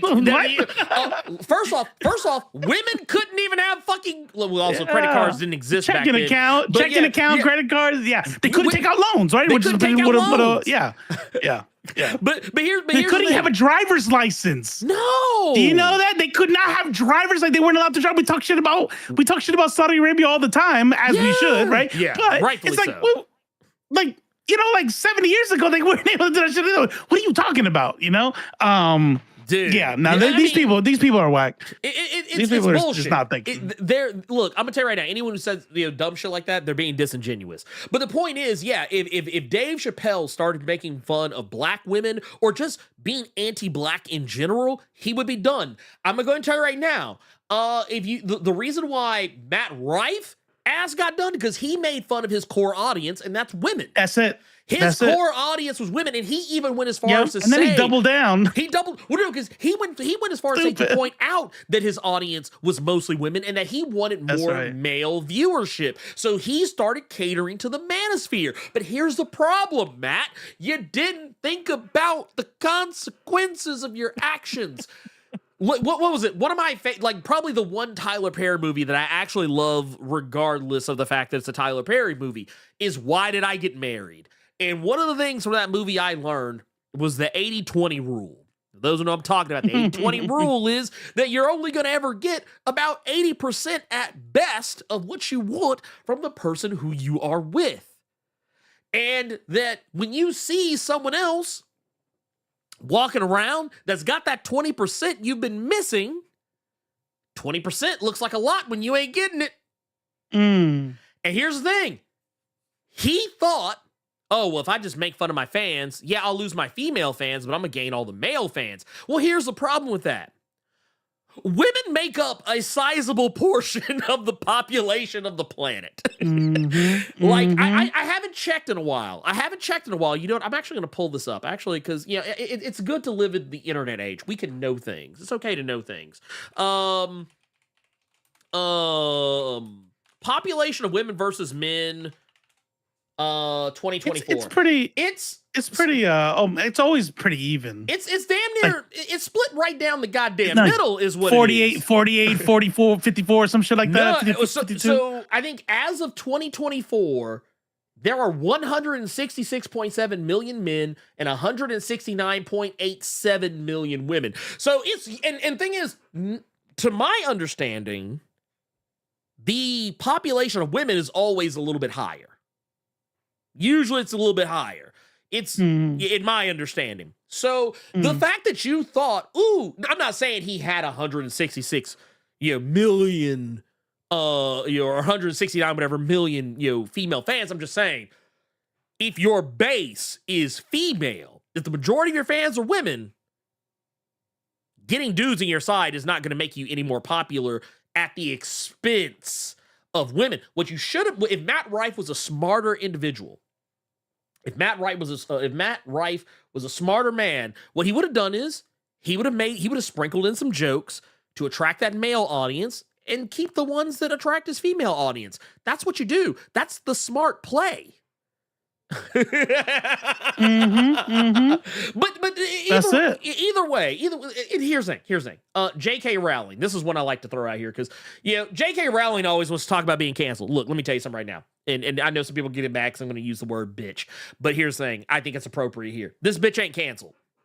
This bitch is not canceled. She is not canceled. This motherfucker literally is the head of state of one of the most profitable licensees to print money in the world of intellectual properties. No matter how much transphobic shit she says, Harry Potter still pulls in a mint worth of money. This motherfucker may as well be Scrooge McGoddamn Duck in this motherfucker. She is not canceled. Now, I know some people saying, actors are talking about backing out of the Harry Potter live-action TV show. Let them. Let them. Yeah. It ain't going to matter. The show will still get made. You know why? Because people still like Harry Potter. What was that movie you were talking about the other day? You and Manny watch Afraid? Uh-huh. I actually watched it the other day. There's a Harry Potter reference in the first 15 minutes of the goddamn movie. Like, ooh, Harry Potter. Like, Harry Potter is still in the zeitgeist. People still like that shit. Whether we like it or not, they still like that shit. They eat it up. That's right. That shit's like red meat to a nerd. Shit's red meat to nerds. She ain't canceled. Yeah. We don't like her. Now, she might get canceled by Imani Khalif? The boxer that is suing her and a bunch of other right-wingers for... Good. Yeah, good. Like constantly. Look, that bitch stopped tweeting for like a solid 3 or 4 weeks after that lawsuit came out and she was named. That's right. She was like, ooh, let me nuke this shit. She was like, I need to nuke these tweets. Oh my God. Like this rumor that the Warner Brothers might be trying to buy Harry Potter from her. Yeah. Do it. Because she's losing the money. That's why I would love for more actors to back out of stuff because Harry Potter's not going anywhere. Like you said, too many people love it. But if people continue to resist in order to not put money in her pocket, the board remember you talk about all the time, fiduciary responsibility. If she becomes a liability to where like can't make money off this shit because of her, oh, it's a wrap. He'll get bought out. She's gone, and then boom, it's all done. Nobody 100%. Says shit anymore about it. Yeah, dude, 100%. And here's the thing. I want to make sure I make incredibly clear because this is something I like to point out to people. Even with Hogwarts Legacy, there was a whole campaign to boycott that game, and I will have you know, it is a matter of public record. That was the #1 selling game of the year. It beat Call of fucking Duty. That bitch ain't canceled. That matter of fact, the only way to cancel her, the only way to cancel J.K. Rowling is what you just said. That's the only way. That's the only way she can be canceled is if she gets bought out. Even then, David Zaslav we're talking about buying out. We're talking about buying her out. Even then, like, oh man, she's canceled. She had to take fucking $900 million for a Harry Potter license, like, nah. Well, no. She's gonna get billions. they would give her Yeah, millions. I She would get wouldn't. I wouldn't millions. doubt it. Yeah, I wouldn't doubt it at all. But here's the thing. Here's the good thing, though. All Mhm. her other books are dog shit. Those Right? those detective all the other novels, movies afterwards. that too. That well, and Like everybody loves Harry Potter, Yeah. but ain't nobody checking for Fantastic fucking Beasts. magical beasts and whatever the fuck else and all that shit. Hey, what was that- it? Fantastic Beasts and where to find them? I can tell you, they're in the case. That's it. That's They're in the case. Are they? They're in the case. They're in the case. Okay. That's fine, but it still wasn't good. I fell asleep every time I tried to watch it on the airplane. And I'm somebody, by the way, I'm not one of those people that like, now we can admit Harry Potter wasn't good. No, it's I great. loved Harry Potter. I loved Harry Potter. Now that I have my eyes open to some of the like the you know, the trolls and the anti-Semitic shit and the and the Shacklebolt and okay, all right, Yeah. got it. She let herself. All right, cool. So maybe we could you know, in future versions, if she ever gets bought out and more movies come out, yeah, we'll fix that. But I love that. I like the magic shit. I like the magic school stuff. Me and my kids, Yeah. like probably once a year, went through and watched every single one of them. And now we didn't watch them at all, ever. You know, Dude, so I still love them. I still love them. I still have the books. Yeah. I didn't burn all my books. I didn't burn all the Harry Potter books in the house. I didn't go out saying, "Oh, Harry Potter is trash now" as a result. No, I'm not going to say that because I would be lying. Okay, that's cope. That's cope. Like that's that's you are literally hooked up to the copium tank, and you just that's right. you just breathe the That's shit right. in. And here's the thing: I'm gonna be brutally honest with y'all. You know, cancel culture is one of those things that it can work in a lot of different ways. We've talked about, like, I'm gonna tell you the case of cancel culture that I think is the weirdest, and it's because it's cancel culture for what I feel is no good goddamn reason. It's like there's people like, okay, are you are you someone who SA'd somebody? Are you someone who has been trafficking people, or you're a groomer, pedo, like whatever? Okay, yeah, cancel. Yeah. Get them up out of here. Get them up out of here. Get gone. Okay, yeah, hit the bricks. But if you're someone who was revealed to be toxic, like you were difficult to work with, you created a hostile work environment. oh, I feel you. Yeah. You're a piece of shit behind the scenes. I'm gonna say the same thing. Like, you know what? I'm not gonna tell anybody to tell you to hit the bricks, but as far as I'm concerned, I'm gonna be like, yeah, I can't really fuck with you because I just, yeah, I don't. You're not gonna learn anything. You're not gonna learn anything if That's you right. continuing to support you. But then when you get to people who are like, you don't like their opinion on, not saying that they have a problematic opinion, not saying that they've said anything problematic, not even like you just don't agree with them on something. That's right. what I'm kind of like, okay, that is where I think the whole idea of cancel culture is kind of bullshit. Like case in point, and I know I'm probably gonna catch some heat from some people for saying this. I don't really care. We'll all get past this, but there's one person who got canceled, or I don't want to say canceled, soft canceled. It's a soft cancellation. It's not really I don't know. Might be a full cancellation because you don't really see her as much these days, except for on like socials. And that's Amanda Seales. Like, I've still been trying to figure out. Like, okay. I've been trying to like go down the. You always rabbit make me hole. nervous. I'm like, Like, what's he gonna say? He's like, He's gonna say, is he about to Hey, carry? we brought him up a couple times, but Yeah. R. Kelly didn't do anything wrong. Yeah, he's like, all right. He's like, look, I'm like, what's going on here? Wait. Look, that's the mask off. I'm like, It was the quartering all along. No, not that at all. No, I've been trying to figure out Amanda Seales for a while because, like, I like. Yeah, Amanda what's going Seales. on with that? I don't really know, like, because apparently there was some beef between her and Issa Rae, apparently, and I was like, okay.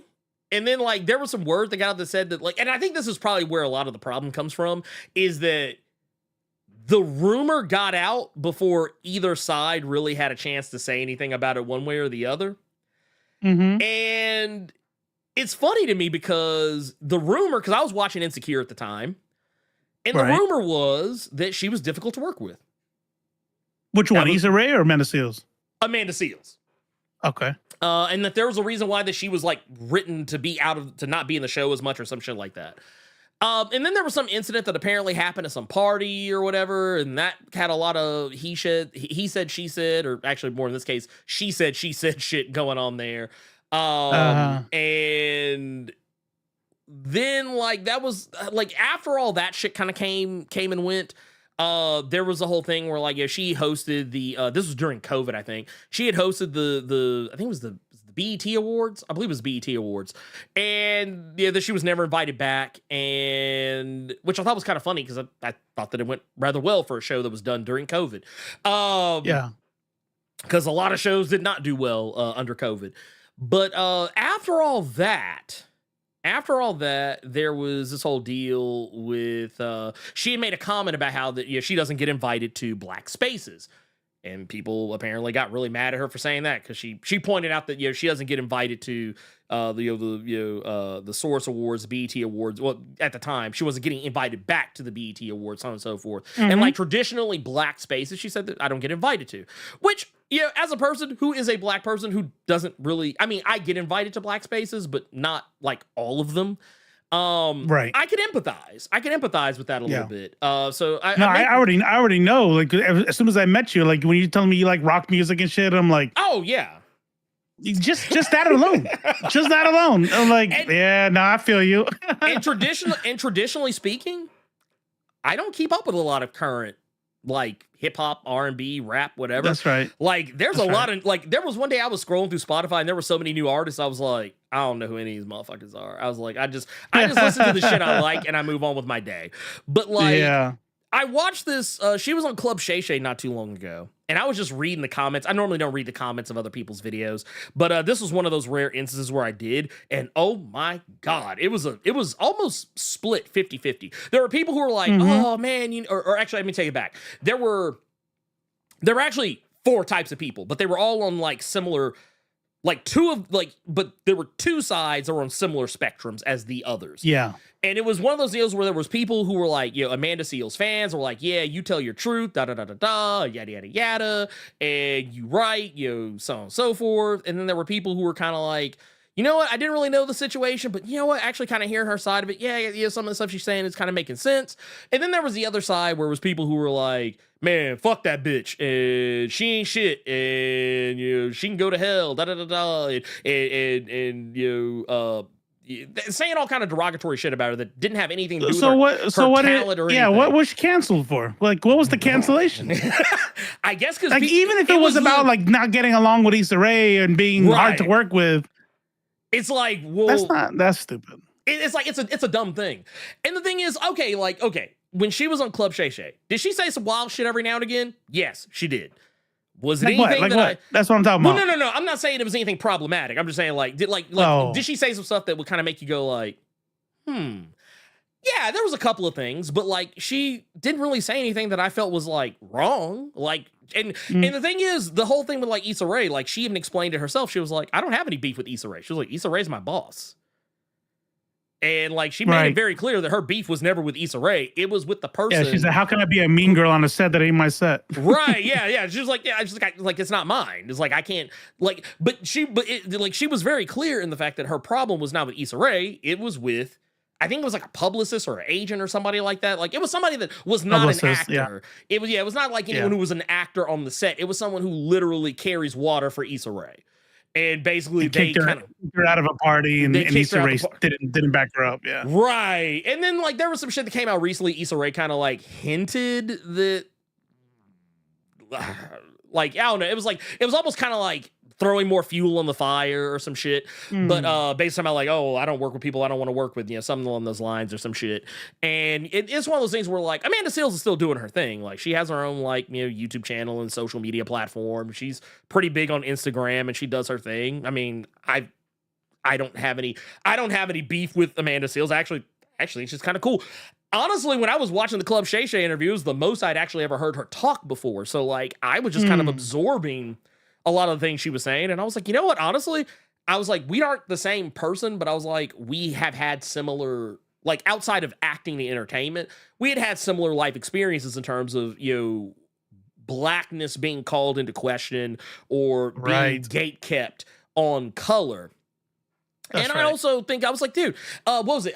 Another instance was I saw her on the Majority Report. She was on the Majority Report with Emma Vigeland. Damn Cedar. And I don't think Sam was there that day. Sam wasn't there that day. Yeah. I don't think he was. He might have been. No, he wasn't there because it was just the two of them. But like, I was like, dude, she has all the right takes. She's an pro Palestine too. She's pro Palestine. She's pro black, and I was like, dude, you know what it is? It's because she is unbothered. I think that's why people don't like her, is because one of the most common things I would see people say about her is that, oh, she's too cocky, she's too overconfident, this, that, and third. And it's like, I mean, that's what an entertainer's kind of supposed to be. Like, I was like, yeah.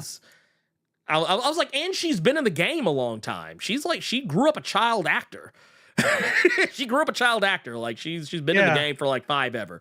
Yeah. I don't know if she's done as much work since Insecure, but I know that like she mostly just kind of sticks to like stand up and like performance and shit like that.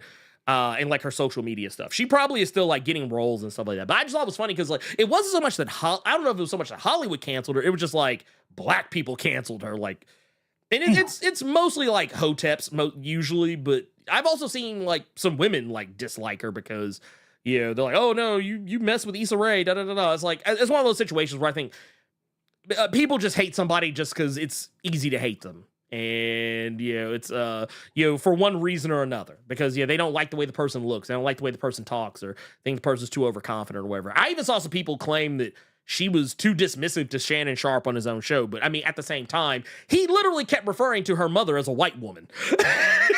So, I mean, I would imagine there was a little bit of beef there. I think the only thing she said that I was kind of like, about was like, there was a point where like she made a comment about self-diagnosing herself as like autistic or something like that.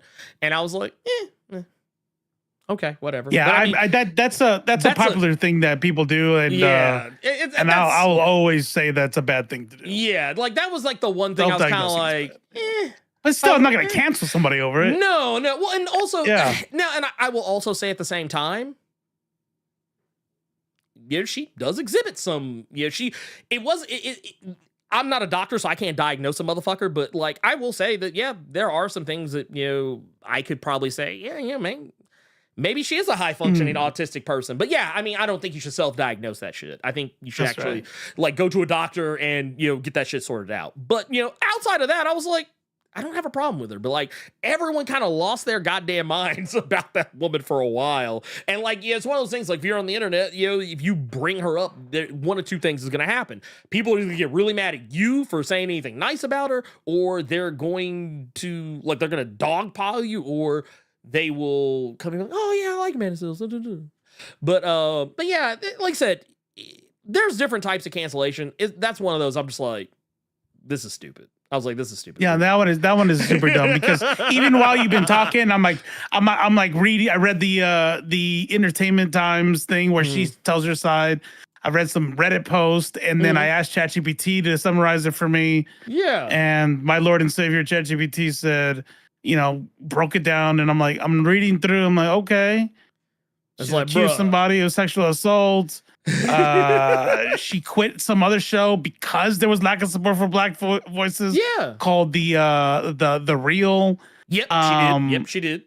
Yeah, and then I asked specifically, has she ever been accused of being anti-black? So my Lord and Savior ChatGPT said, yes, she has been. Typically, when she questioned why Will Smith's casting of King Richard, which some people took as undermining a black actor portraying a positive story about a black family, and then she denies those things. But this is definitely, I would chalk this one up as bunk. It's stupid. It's silly. It's silly. One thing is, and at the end of the day, she got 2.2 million. I actually just checked because I don't really be on the gram like that, but like she's got 2.2 million followers on Insta. I don't think she's hurting. I don't believe she's hurting. And if I'm not mistaken, I think she has a pretty successful podcast, to my understanding. And I don't know where her YouTube channel is at right now, but like I know her YouTube channel was like she had just kind of started it, and she was actually doing some cool stuff. I've actually thought about having her on one, trying to schedule like an interview with her or something like that. But that would be dope. Because she's like she is a self-professed Blerd like myself. I was like, shit. Yeah. Why not? That'd be dope. But we want to bring up the drama and say, hey, you want to talk about it. Yeah, do you want to? If that's the case, then she'd come on. There's a culture. Right. Yeah. Oh, wait. Devontre just said, to quote Ernie, she didn't have the complexion for the protection. That's right, because she is not a dark skinned black woman. So in black spaces with colorism being called into question, that's because that was another thing. Are you familiar with Flowetry? Do you remember Flowetry? It was a kind of conscious hip hop kind of soul type. It was a group. It was a group. It was an actual group. It was I think two black women, and I think at one point somebody had left, and she came in and took that person's place. And then there was like drama and shit behind the scenes. It's a whole thing. I actually highly recommend watch the Club Shay Shay interview. It's actually a really good one. Okay. All right. It's one where Shannon doesn't talk very much, which is always a good thing. But yeah, I don't have any beef with this woman. I was like, I don't understand the hate, but yeah. Maybe I'll read something else and go, oh, now I get it. But as far as I could tell, like, I don't give a fuck. You know what's one thing about me? Oh, go ahead. You're about to say something. You saw something. What was it? No, you go ahead. All I was gonna say is just that I was looking at I was looking her up to see like what people were saying, and like I'm just gonna pull this up just because I think it's important to see these things. Yeah. But like here, I'm gonna move this out of the way just so y'all can kind of see it. But you look here, it's like people like going in on Amanda Seales, like, oh yeah, like calling her obnoxious and entitled, that she destroyed her own career, she ended her own career, this after this got exposed. It's all like in the thing. That's a good ass title. Yeah, it's like that's a good ass title, because I'm gonna go find that video. Oh yeah, I need to know what this is. It's like the thing is, I don't know. It's like it's all kind of like silly shit. Like it's everybody. And here's the thing, like she's got 151K subscribers on YouTube. She ain't hurting. I'm looking at her here. She's got 441K. Well, you would think, but like her YouTube channel is relatively new, but like also at the same time, she started her YouTube channel around the time of the drama. So take that into account. And then, like I said, she got 441K followers on Threads, and like I said, 2 million followers on Insta. She ain't hurting. She's not hurting. She's good, and she's still getting gigs and still shit. Getting checks. But it's just it's a like I said, I'm like I said once again. If the worst I can say about her is that she talked about self-diagnosing herself as autistic or neurodivergent, if that's the worst I can say about her, I mean, yeah, I don't think it's the smartest thing in the world to publicly admit.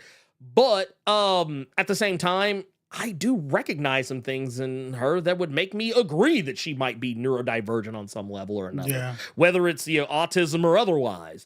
But that said, I was like, nah, man. I was like, nah. That's not the problem with that kind of stuff. Is that there's so many different there's so many different diagnoses that share symptoms, to where people go, oh, I do that, and I do that, and I do that, and it's like, yeah, but so does this other diagnoses, and you should probably go see a professional. So that it's the equivalent of like, oh, I coughed. Let me go look on WebMD and see what this means. Yeah, and leukemia. All of a sudden now you have like stage 4 non-Hodgkin's lymphoma or some shit like that. Yeah. It's like you're like, see. And I'm not trying to be dismissive. Like I said, I have no beef. If Amanda sees this, I want to make it clear. I have no beef with Amanda Seales. I actually That's right. want her on the show. Like, you dumbass. No. But no, because Right. I legitimately, like, I think she did a thing not too terribly long ago. She was talking about like being a black nerd, and I was like, dude, I actually I vibed with a lot of the shit she was saying. I was like, and she was talking about how like it used to not be a cool thing, and now it's way more widely accepted. I was like, dude, yeah. I was like, yeah, speak on that shit. I was like, speak on that shit. But that's why you like, I like it, like those like nerd skater, yeah.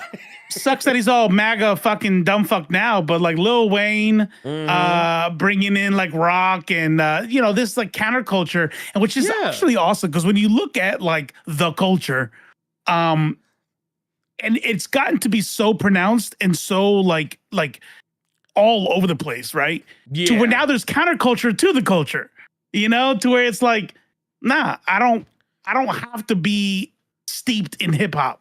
You know what I mean? I don't have to. I could be, a nerd. I could be a rocker or whatever the fuck you all call yourselves. But you know what I'm saying? Like, yeah. Well, I mean, that was kind of like, it was one of my favorite bands of all time is Kill Switch Engage. For better or worse.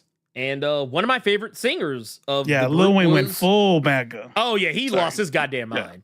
But no, big ass redhead and everything. Yeah, but like one of the singers that they had was Howard Jones, and he's let's be real. I don't know I'm not gonna profess to know his personal views, but if I later discovered that he was a fucking MAGA dude, I wouldn't be surprised. Whole big ass good old boy country black guy. I was like if he came out tomorrow and said, yeah, I'm all about that Trump shit, I'd have been like, not surprising. But like, I love their music. Yeah, he's not the lead singer anymore. He's long since not been the lead singer. They went back to their original singer like a ways back. But he still comes around for shit here and there. But I remember like at the height of their popularity, they had a black singer, and that was what inspired me. So I was like, dude, you don't get to see that shit very often. Like, it was like when I was in high school, the most you could hope for is either like Seven Dust or Fishbone or oh God, I'm forgetting the name of there was a punk band whose name I'm blanking on right now. But the point of the matter is Green Day. No. No. Nirvana. No. Bad Brains. The Bad Brains. I was gonna say that next. That was his next one. That was his next. I was just about to say yes, thank you. Everybody else is saying it now too. Yes. But that's the thing. I didn't have a whole lot of those because I was like, when I was in middle school, high school, I was like middle school especially, but definitely high school. I was the only kid in my class that, because you have your little CD player or whatever, and I was the only kid bumping the Mortal Kombat soundtrack. Like, I like specifically the Fear Factory song Zero Signal, the song that plays when Scorpion is beating the brakes off of Johnny Cage in Hell. Were you like in a desk by yourself in the back corner, like making like rave moves, and everyone's just kind of like, no. I mean, I would be like bobbing my head or like headbang. I wouldn't like actively. I would never headbang in a space where it was not like normal. But like, no, that was my thing. Like, I'm making a joke, but let me tell you something. I fucking loved that album. Oh, dude, it's fantastic. I was like, oh yeah. And I loved Fear Fear Factory as a result of like one of my favorite albums of all time is Obsolete, because it's a concept album that tells a story from beginning to the middle to the end. It's still one of my favorite albums of all time. I'll even cop to this. I used to really like Pantera until I realized what the lead singer Phil Anselmo was about. He was like a whole ass fucking white supremacist, Nazi piece of shit. Like, and it actually makes sense when you go back, like, like I didn't pay attention to this shit when I was like in middle school, high school, but like, they would have whole ass like Confederate flags and shit on their album covers and on their guitars and instruments and shit. I didn't pay it any attention because I was a fucking dumb kid. I didn't really know any better. But once I learned, I was like, oh man, that sucks. I really like that. I kind of like some of their music. Are you cut and pasting G Martinez Mac, or are you just like, are you like in the zone right now? He's like, bam. I'm going to give you all the biracial, black and biracial. wait a minute. Well, he's like, I'm in the mainframe. Yeah. I was like, Shit. I'm in. But no, I He's just, like, oh, speaking of autistic, hold on. I'm going to name you all of the... yeah. No. Yeah. Oh, yeah, I actually no. worked with an autistic dude, and he was deployed Yeah. with me to Afghanistan, believe it or not. Oh yeah, no. And he would do shit like that. No, Phil Ensemble, yeah, he definitely was. Yeah, the singer before, and I think they actually I think when Phil Ensemble was no longer associated with the group, because I'm not mistaken, the rest of the band kind of kicked him. I might be misremembering, or I might be thinking about a different band, but I want to say I remember at some point the rest of the band kind of like distanced themselves from him for one reason or another. But like, yeah, I used to listen to fucking Typo Negative. For Christ's sakes, and had gone to their concerts multiple times when they came to Memphis. That's what's up, G Martinez. So yeah. Even can we cancel the guy from that Ta-Nehisi Coates interview? Yes, he's cooked. He's cooked. That dude's cooked. That dude is cooked. Did you see that shit, Robo? I sure did. I posted about it. Oh, there you go. Yeah. Yeah. Dude, I don't remember the dude's name, but he's trash. He's done. Yeah. Okay. He's a typical Zionist. Yeah, that's what it was. Typical Andre said it. Zionist. They kicked him out post Dimebag leaving for Damage Plan. That's right. That's Right. Yeah, That's crazy. Let him go. I have no idea. I have no idea what you guys are talking about. We're talking about Pantera.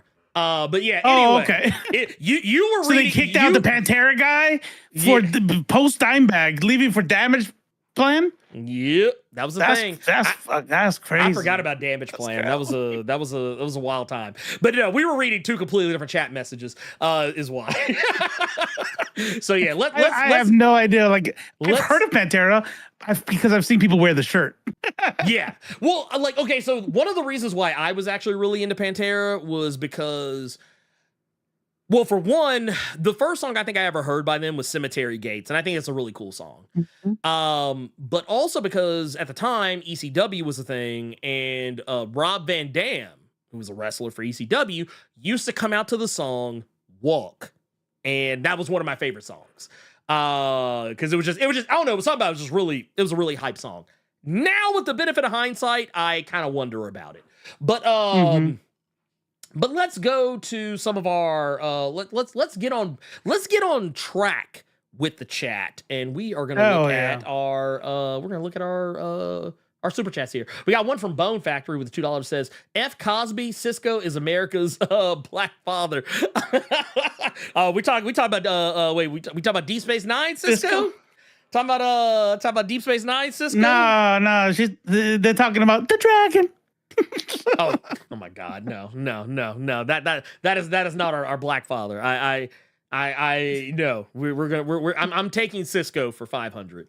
We got Go Culture's baby's father with $5 says you're right, Blur. Cancel culture has its advantages and disadvantages. That's why I'm positive Assassin's Creed Shadow is going to sell like hotcakes. So here's the thing. So we didn't talk about this because we've kind of been kind of cold. Like I'll be honest with you, without anything like major, like I mean we talked about the Ghost of Yotei stuff, but like we haven't really talked about Assassin's Creed Shadows in a little bit. So for those who don't know, Assassin's Creed Shadow got delayed to 2025. I think we talked about it briefly when we were talking about Ghost of Yotei, because like I think around the time that Assassin's Creed was announced to be next year, Ghost of Yotei was announced for next year, like almost the same day or the next day. But point of the matter is that Chuds took it as a feather in their cap. They took it as a W that the game was being pushed back to next year. Thinking like, oh, see, That's right. won. That's right. I remember they started talking about that, like, oh, at least the CEO can see some sense and blah, blah, blah, blah, blah. Oh, yeah, no, but what are they going to say when it drops completely unchanged? Well, okay, so that's the funny thing. So today, or yesterday, it was revealed that they are adding a co-op mode to the game. Really? So that seems to be the reason why it got pushed back. I don't think I it heard had it anything because the ninja, the more like stealthy ninja other character, they're making her black too. Oh shit! Damn, dude. No. See. So that Actually, even all the more NPCs reason- are gonna be black. Actually, It's no, like this is gonna The game has been moved to Africa, Yeah, the whole game's gonna yeah. take No, place no, in no, no, Africa. no, no, no, no. It's still in Japan, but in this game, everybody in Japan is black. Oh, They've actually moved Japan to Africa. It's a series of islands off the coast. Wait. Did they pull a Xanatos? Did they like airlift Japan and then drop it on top of Africa, or did they airlift Africa and drop it on top of Japan, which would completely destroy Japan? I don't know. It's one of the two. But no. So yeah, it's like they just took Madagascar and dropped it on top of Japan. That's what they did. But no. But yeah, like I said, that game's gonna come out, and you know what's gonna happen? No one, the chuds are gonna be quiet, because if it's good, That's right. they're gonna shut the fuck up. Because you want to know why they do that? Because the shit that they like, they don't talk about. Matter of fact, I found this on Threads today, and I kind of appreciate it. It's something that like and shout out to the Birdman. Some of you may know who the Birdman is. I would hope so. They're a fair sight more popular than myself, if I'm not mistaken. But they actually put up a thing that was like, hey, if you ever like, it was basically like a checklist for all the things to see when you see like a YouTube thumbnail, to let you know what you're probably gonna end up seeing. Like, so like big red text, smaller white text, woke and other buzzwords, insert bad cutout of character / actor, other things to clutter the frame. Actually, I kind of hate that. I'm gonna add a little addendum to this. Notice how I believe the cleavage here is edited. I think the cleavage is actually edited on that picture of Brie Larson. But usually there's a picture of Brie Larson somewhere in there. Usually, but yeah. Shout out to the Birdman for that one. I do highly recommend. I do highly recommend the Birdman as an outlet to check some stuff out. We've also got A Juxon with the 499 says, in reference to canceling, I told Carter on one of his streams, even though R. Kelly is canceled, if I hear Contagious, I gotta sing that last verse. So here's the thing. You know what? Okay, I'm gonna give you an example. Michael Jackson was canceled. Technically, he wasn't really canceled. No. He wasn't really canceled. But he was air quotes canceled. His doctor canceled him. His doctor. See, look, now I gotta now. Yeah, you started it. You started it. I did. I started it. It was me. I blame myself. Shit. But no, like, you know, technically, like, he was soft canceled in so much as that, you know, people kept making jokes about him being a pedo after he was exonerated and so on and so forth. But no, I still listen to Michael Jackson, even though, you know, it's considered in poor taste to do so. You know, I still I just watched the whole Moonwalker for the Man Eater. Almost watched the whole watched Moonwalker for the first time ever, and I guess I'm canceled now. How's that work? I mean, no, he's dead, so we're good. Yeah, he's we're good. Yeah. Fuck that shit. You who's gonna tell him? Who's gonna tell him? That's right. That's right. And also, you know, even though H.P. Lovecraft, whole piece of shit. Right. Yeah, we talk about him all the time. Yeah, I still watch and read things that are and play things based on his works. But largely because he doesn't get any money from it. So, yeah, well, not only because he's dead, but because his estate doesn't even get any money from it. Like, if I'm not mistaken, like, all of his works are, like, public domain, if I'm not mistaken. Monumental Comics, right here with the 5 says, I would ask my 2.2 million followers for $1 and cry like Swagger that I was canceled. Look, here's the thing with that. I think that when you... Here's one thing I will say I appreciate about people like Amanda Seales and others who are, you know, considered pariahs for, you know, silly reasons, one way or the other. Usually for reasons that are kind of silly. I always appreciate this, that, you know, a lot of the time they don't really, like, try to weaponize their fan base in any way. Like, At least to my understanding, I don't think I've ever seen Amanda Seales weaponize her base. She largely just speaks and advocates for people who cannot speak or advocate for themselves. And that's also kind of another reason I think she kind of got blacklisted too, is that even before the Insecure stuff, I remember, especially during COVID, she was making lots of like little like TikToks and actually that's another thing I meant to check because I forgot. Yeah, she's on TikTok if I'm not mistaken. I kind of want to see the numbers. I kind of want to see the numbers for her TikTok. But point of the matter is, she was out here. She was doing the thing. Yeah, she's let's see how many followers? How many followers she got on the? I bet you it's a grip. I bet you it's a lot. Let's see here. The Google preview is telling. Oh wait, hold. Let me. We're gonna meet that. I'm sorry, Amanda. I'm not trying to get the strike. I'm not trying to get the strike. But yeah, she's got 300.5K followers and 4 million likes on the talk. So I mean, she's like I said, she's doing good. She's not really. And look, I'm seeing videos that range anywhere from 1.8 million views to 800-some-thousand views to 29,000 views. Just depends on what you do, what you got. But she's still doing she's still doing her podcast and whatnot. And she's one of the things I did notice is that like I was saying before, like during COVID and stuff, during the pandemic, she was making lots of videos, just kind of being socially conscious and pointing out shit about where the world is right now. And I know a lot of people kind of fell out of favor, like a lot of her black audience that didn't care for things getting it's woke. Getting a little woke, because that's the thing. She woke in a motherfucker. But she's also woke in the classical sense, the classical sense that it was originally meant. Not the way not just the way that Republicans say. Right. So I think that's also it's ours now. We already took it back. No, it's ours now. They don't even they don't even say woke as much as they used to. They still say it, but like it used to be like every other word was woke. And now it's kind of like fuck. DEI. They took whatever it back. the fuck else. They're Too many niggas.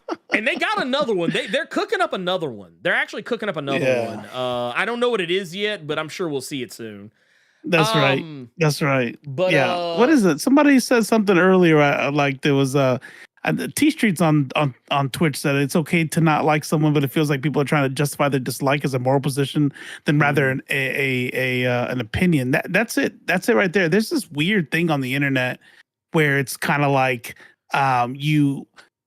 if you don't like my thing, you're a bad person. And I think that's really weird. It's just like, like where does that coming from? This is that parasocial bullshit that we were talking about before.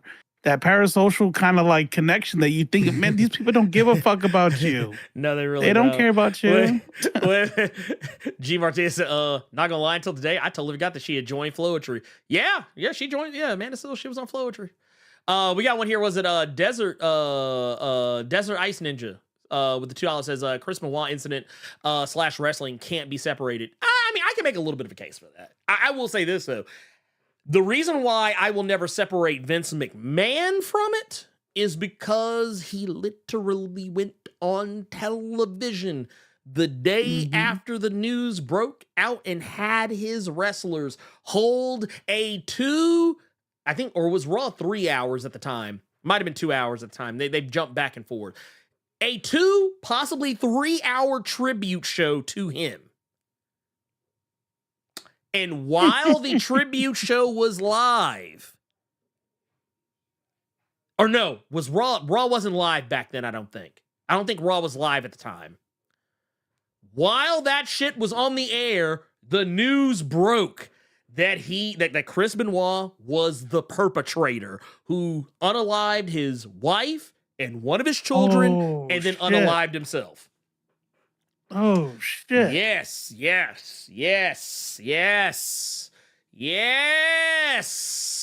It reminds me of All Dogs Go to Heaven. You hear about the little girl? No. What happened with the little girl? The voice actor for the little girl in All Dogs Go to Heaven? No, I didn't hear about this. Straight up murdered by her dad. Holy shit. Murdered by her dad. She had finished her lines. Burt God Reynolds, damn. who does the voice for the dog, hadn't done his lines yet for the ending. Yeah. So when they're saying goodbye, and just like, will I see you again? And it's like, yeah, I'll see you again. And it's okay, well, goodbye. He was dead at that point, and he has to listen to her voice as and say his lines back. Dude, that fucked me up. I didn't know that. I'm not gonna lie. That movie has always held a really special place in my heart for multiple reasons, but one of which being the point that, well, the title's kind of a misnomer considering we literally see hellhounds in the movie. So clearly, not all dogs go to heaven. But my point is that I remember my mom took me to see that movie in theaters, and it was one of those it's a core memory for me. As a kid. So yeah, dude, that's fucked up. Damn. Well, look at what fucking I didn't know this part. Xylism said I think she was burned alive. Fuck. Jesus fucking Christ, dude. Judith Barcy murder. Fuck. Oh my god, dude. I'm not gonna lie, it just fucked me up right there. So shit. Calls?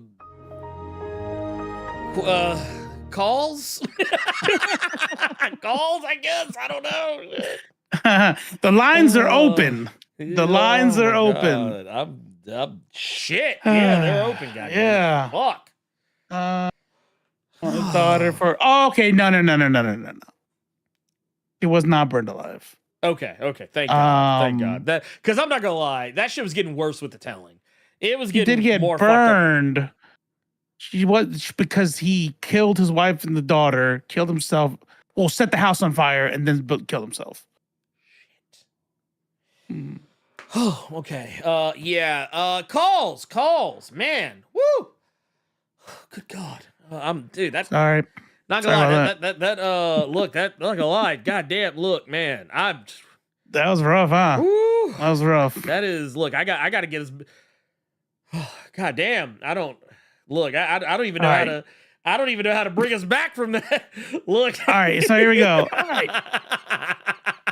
Speaking of fire, let's get to these fire messages on the Discord. Questions, nerds, and culture. Qdoma has a question. Jesus. Greetings, nerds of culture. I just started checking out a show called Scavenger Rain. It's a fascinating. It is fascinating to watch and scary on the level of if I was in the situation of these people on an unknown planet where too many bad possibilities of shit happening to me. Not sure that I would make it out of there. My question to you is, what TV show you know for a fact, if you were in that reality, your chances for survival would be next to none? Oh, man. A TV show? Ooh, man. I won't pick any easy ones, right? Like fucking Quiet Place and shit. Nah. I will tell you this. I've actually thought about this before. And me and Maneater are on the same page. Oh, what is it? While I think a lot of us think we would be able to survive in a world like Walking Dead. God, no. I don't think I would want to. I wouldn't want to. I wouldn't always, like, your dogs will have been murdered by a long time ago. If you have a baby in that world, that baby has been eaten or will get you eaten if it hasn't been eaten by itself. Yeah. And I will tell you this. I am not one of those people who believe in hell, right? So, but I also value life too much because I do believe this is all we have. But I will tell you right now, if I ever find myself in a Walking Dead situation, we would hit the ejection button. There's no fucking way. Oh, especially a Quiet Place situation. No, ejection. No. Oh, that's the big red button is gone. It's done. Nah, out the game. 100%. Yep. We're rage quit. Done. Alt F4 back to desktop. That's right. Alt F4 back to That's desktop. right. For me, it would be one I know I wouldn't survive. That's a good one. That's a good one. Okay, I tell you what. Power Rangers. MCU. I mean, really? Yeah, I wouldn't survive. I wouldn't survive any of that shit. I tell you, you know what? I tell you the one I wouldn't survive. I actually know the one I wouldn't survive just because I've watched enough of it to kind of have a pretty informed opinion about it. I probably would not survive From. For those who don't know what I'm talking about, it's a Rough Rider said the same thing on Twitch. Oh, bruh, get out of my head. Yep. Get out of my head. Get out of my head. Get out of my fucking head. Get out of my fucking head. But yeah, From, for those who don't know, that's the it's the one that's I think it's actually by the same people who made Lost. But it's about these people who live in 2022. Yes, it's new. It's just got they just started season 3. But it's about a community, this little podunk ass middle of nowhere fucking town where they're trapped in a like in some kind of a I don't really know how to describe it without really spoiling anything. I'll leave it at this. Basically, if you find your way to the town, you're not getting out. Right. Let's just put it like that. Right. No matter how the much byline says, yeah, a mystery of a city in the middle of USA that imprisons everyone who enters. Yes. Yeah. Matter of fact, the first episode, there's a family who stumbles into the town, and the whole gag of that part is that when they pull up, they drive through and keep going, and then there's someone's like, "Hey, are you gonna like stop them?" He's like, "Nope, they got to find out on their own." And they end up passing the same people multiple times before they stop, and they realize that no matter how many times they leave and go a different way, they always end up coming back. And see, that was a spoiler because I thought it was actual just imprisonment, like they lock them up. Oh, but now I know that. I thought thanks a lot. Sorry, I thought when I said that it was like Lost, I thought you'd be like, oh, okay, yeah. But no, basically, that makes sense. But at night, these strange people come out of the woods and start walking around the town. And you're supposed to stay the fuck in your house and not let those people in because they're not human. Do they try to get in, or are they like vampires where they just knock and shit? Oh yeah, they try to get in, but the thing is, you have to do some very specific shit to make it so they can't come in. But like, they will do everything in their power to trick you into letting them in. So that's what I'm saying, though. Like, so tricking. Yeah. Like, they couldn't just break your window and come in like monsters? No. Oh, so there's like rules for them. There's rules. Yeah. So they're probably like, they're like demons or something. I'm trying to say as little as possible because I don't, because that's when you get into spoiler territory. Yeah. Season 1 and season 2. So by the end of season 2, do you know what these things are? Yeah. Kinda. Okay. Kind of. Right. I'll put it like this. If you've ever seen Lost, same kind of energy. Okay. Same kind of energy. Well, yeah. But maybe I just really hope they don't end it the same. Yeah. And like, he's so crazy that we're not going to explain anything. Yeah. It's like, I'll put it to you like this. By the end of season 1, you don't know. Okay. Yeah, I'll put it like that. It's in the thing. From. Yeah. Okay. It's just called From. Bet. Good cast too. I like the cast in it. Yeah, I'm looking at it on IMDb. Yeah. This looks like something I want to start. Yeah. Something I want to start. Oh yeah. It's what John Battle just said. Watch the first 5 minutes and you will like it. You'll most likely like it. But yeah, because that was actually what got me is they had a clip of the first 5 minutes on YouTube, and I really liked it. I was like, okay, cool, I'm watching it. I actually even got a membership because it was on Epix. I actually bought a membership to Epix to watch it, the first season. Okay. I don't have Epix anymore. I'll just put it like that. Anyway, point of the matter is, yeah. So you won't survive that one. Yeah. No. Oh, but I feel like that would. Okay, well, I don't know all the details, but so obviously it's a little bit more tricky to survive than just making sure they don't get in your house. Live like that. I wouldn't want to live like that. Oh, you would eject. I would eject. See, I like how we changed the question. Like, which show would you just hit the ejection button on? Yeah. It would be that. Actually, yeah, 28 Days Later, Fast Zombies? Oh, yeah. I promise you, as soon as like I open my door and like just fast zombies in the street and there's like these things eating stuff, I'm like, I just looked, I'm like, Oh, yeah, right. no, there's no Go way. back inside and the camera could just stay outside of here. Look.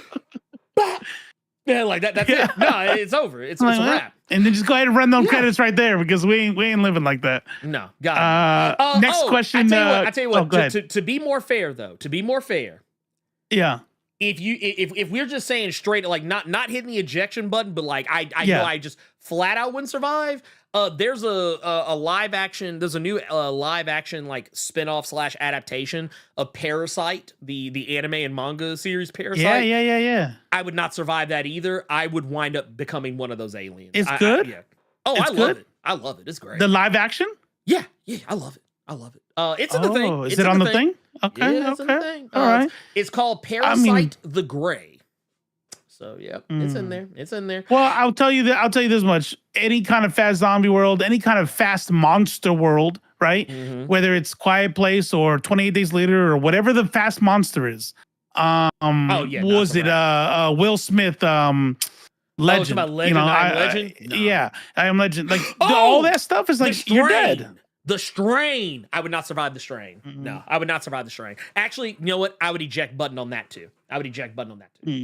Mostly because the way they turn you into a vampire is gross as fuck to me. You don't want your dick falling off? No, not at all. Like first off, as soon as the dick falls off, I'm look. That's eject. That's it. Look. Look, I'm in Jesus! Look, what was he? Wait, what was it? I want to take a clip from that. For was that episode of She-Hulk where the dude like gets up, like he's mildly inconvenienced, Mr. Immortal. He gets mildly inconvenienced and just gets up and kills him and just unalives himself, just walks out the window. That would be me. I'd be like, all right, 100%. I'm out. Yep, I'm out. Done. I'm out. But you about to have superpowers though, right? No. No superpowers worth your shit falling off into the toilet. Look, let me tell you something. You cannot show up to the party with 2 good legs and no dick. I'm sorry. You just y'all Ken doll down there, yeah. Ken dolled up. Look, let me tell you something. Shit. No. All right, next question from Christian Rapper. Did any of you guys see any of the Kevin Grevioux interviews? Marvel wouldn't even let him back on his own character. According to Grevioux, Marvel blocked all of his ideas, but let Al Ewing do similar ideas with the character. Really? I did not know about this. This is news. This is news to me. I was not aware that was what was going on. I wasn't aware that was what was going on with that situation. That's wild. That's wild because, well, and okay, you know what? I don't know why they would do that. Like I mean, I kind of get it just in the sense that, you know how Marvel is. I mean, we literally, I think on the Cave not too long ago talked about an old girl who just found out via social media that Marvel is using something she created and not giving her any credit whatsoever. Like a Thor spinoff character, like something she did is like you know, a thing for a variant cover that wasn't supposed to go anywhere. Yeah, I just heard about that. And now they're putting that character that she created in a comic as a character, and it's not something she's connected to. She has no ties to it beyond that she just created the character. Like I don't even know if she's getting credit for it. I don't see any interviews that are like newer than 2023. Okay, should drop a link. Yeah, I'm about to say it's here's my thing with that. I think it's weird. I definitely think it's weird behavior. If it is true, I think it's weird. I wonder. It was on Black Comic Lords. Okay, got you. Okay. Yeah. I see it. Yeah. Which we fucks with Black Comic Lords, so out here. Let's see here. I want to see something. I'm at to see because I know sometimes they do them as live streams. Sometimes they do them as live streams. Sometimes they do them as a like as a clips. I want to see if they got the. Okay, I see it on here. Yep. Found it. I see it. So yeah, I'm gonna save this to my watch later. But for those if you're looking for it, this is the interview right here. A chat with Kevin Grevioux, James Earl Jones tribute. It's like 2 hours. So yeah, I'll be watching that. Here before too long. Before too long. Oh shit! You know what we didn't talk about? It's too late now, but what was that? We didn't talk about this week's Agatha.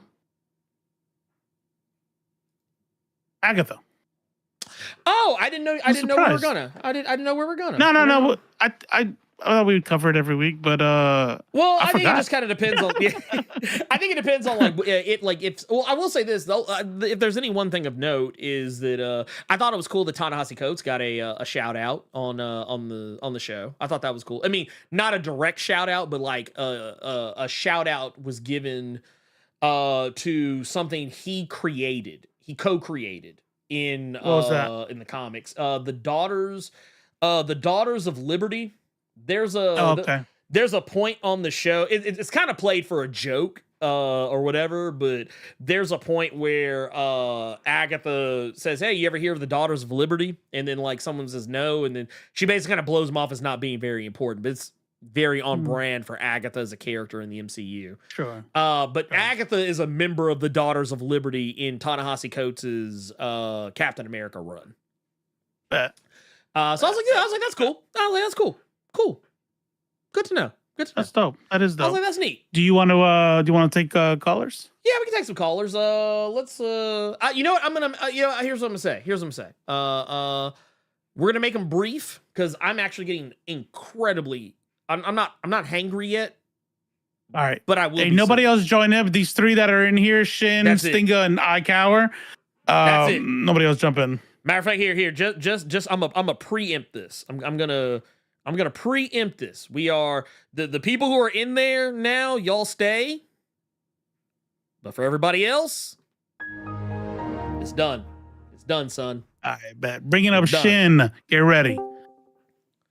Hey. What up, Shin? How you doing? Mushy, I know. I can't hear you. Oh, I can hear him. I can't hear him. You can't? I can hear him. Okay. Muted? Oh, okay. Wait. We'll turn my stuff down. No, yeah. Go ahead. You're good. Yeah. Okay. Okay. What up? How y'all doing this evening, gentlemen? Chilling. We are living, brother. How you been? I've been better, but I'm here to have some fun. We gonna talk. So the go woke and go broke premise, right? Y'all be hearing that quite often, but I'm beginning to feel the biggest reflections in media. Look at Kamen Rider Black Sun, right, from Amazon. Yeah. And I'm beginning to feel, especially after the Dark Knight, Batman's newest run, and even Invincible, how much do y'all feel that is even a thing, if that has ever been a paradigm? It's not. It's you know what it is? So there's some confirmation bias out there. I think there is definitely some confirmation bias out there, case in point, right. The Acolyte. And I don't mean in terms of quality of the show, but just the fact that it was canceled. So it gave confirmation bias to all the nerd cells and chuds that were talking shit about it. The Marvels was confirmation bias for the same reason that it bombed at the box office, despite the fact that I think once it hit home release, people largely had nothing negative to say about it. That's right. Yeah. Mostly positive things. Yeah. Yeah, I was gonna say I don't think I actually know very Matter many of fact, people. the thing that I heard the most was, why did everybody hate this movie? This is actually pretty fun. Blah, blah, blah, blah, blah. Yeah. And then you've also got other instances where some stuff okay, what was that game? Concord. Which Concord was just bad. Let's just say it was bad. It didn't get canceled because it was woke. It got canceled because it was bad. But the thing is, that confirmation bias is what makes people think that the go woke, go broke mantra actually works. But see, I would answer them with a rhyme of my own. Go fash, lose cash. Because that, I think, is actually more likely. You go fascist.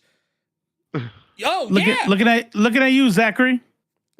looking at you, Zachary. Well, what am I about to say? Zachary Levi. What was it? A word just got out. Elon Musk.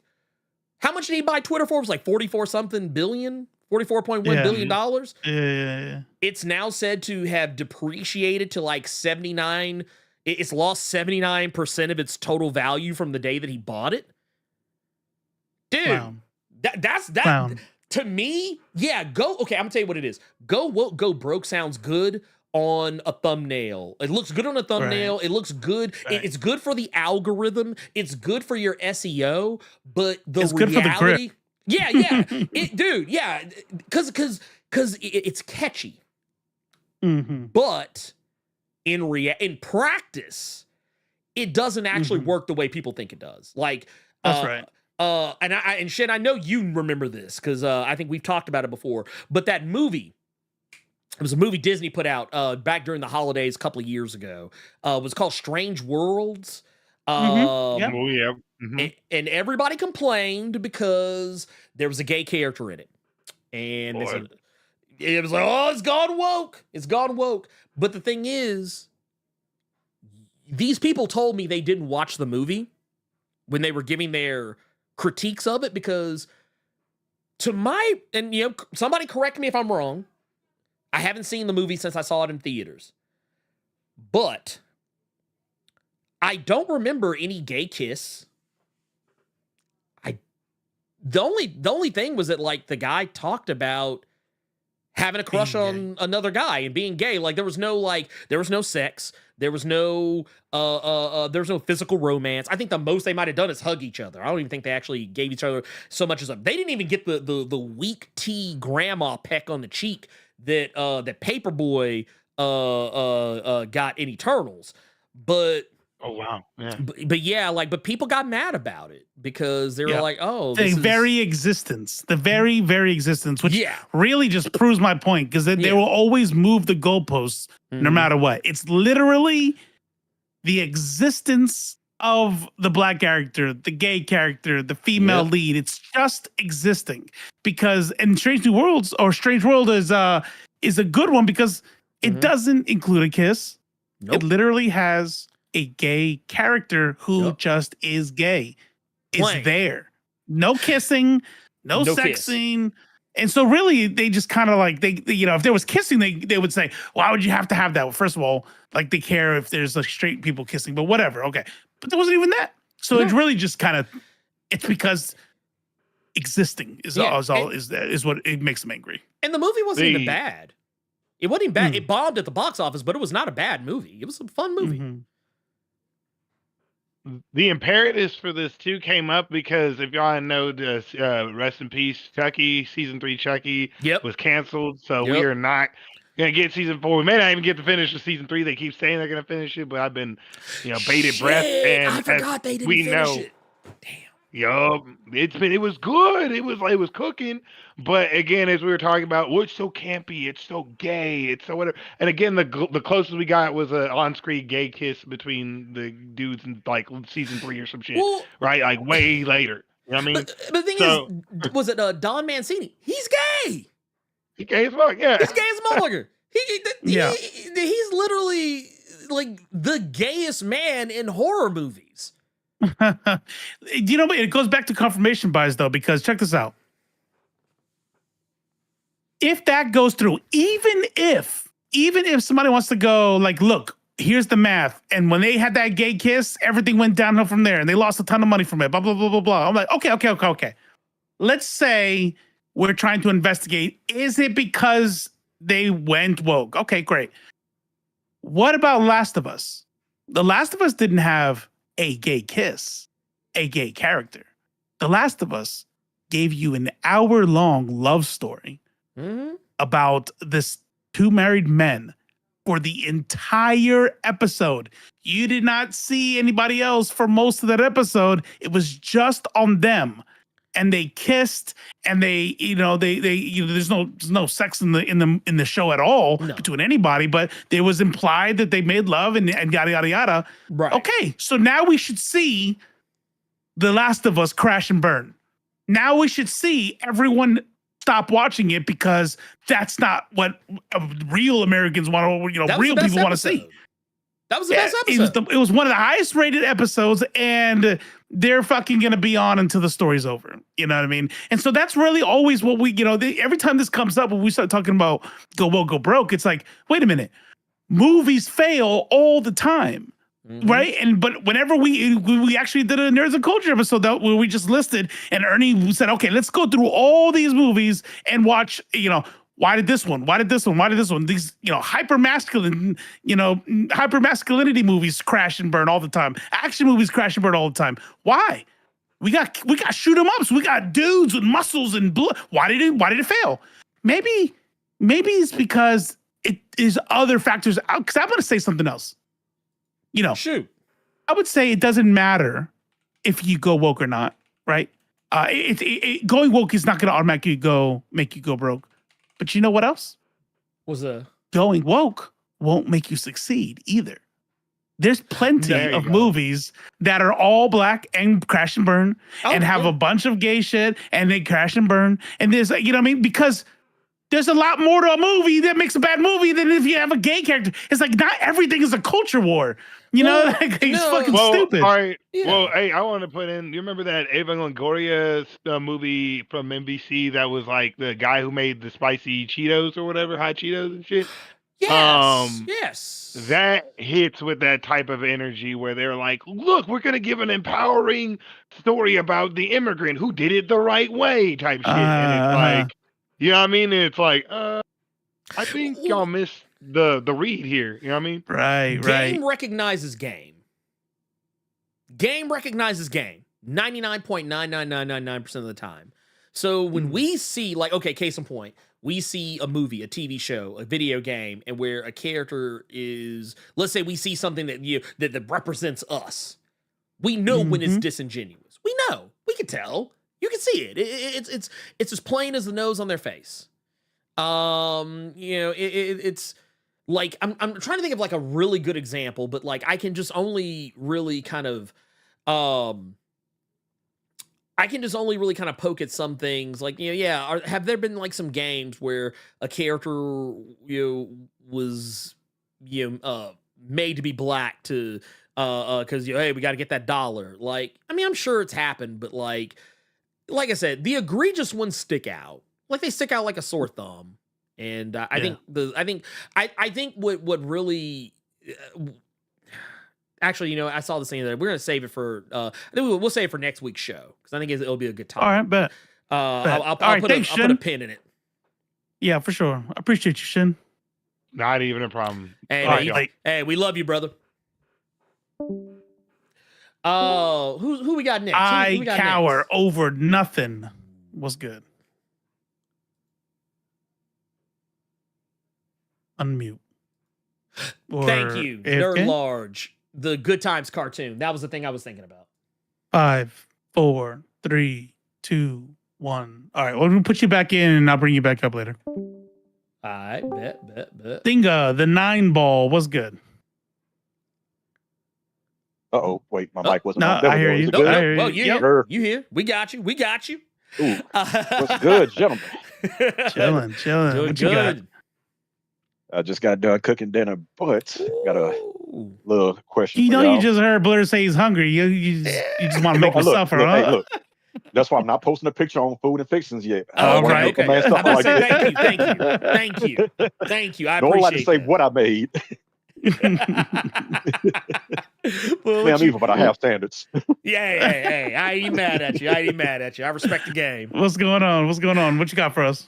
But on this topic of cancellation today, I want to have a question for y'all and want to see if y'all consider this cancellation.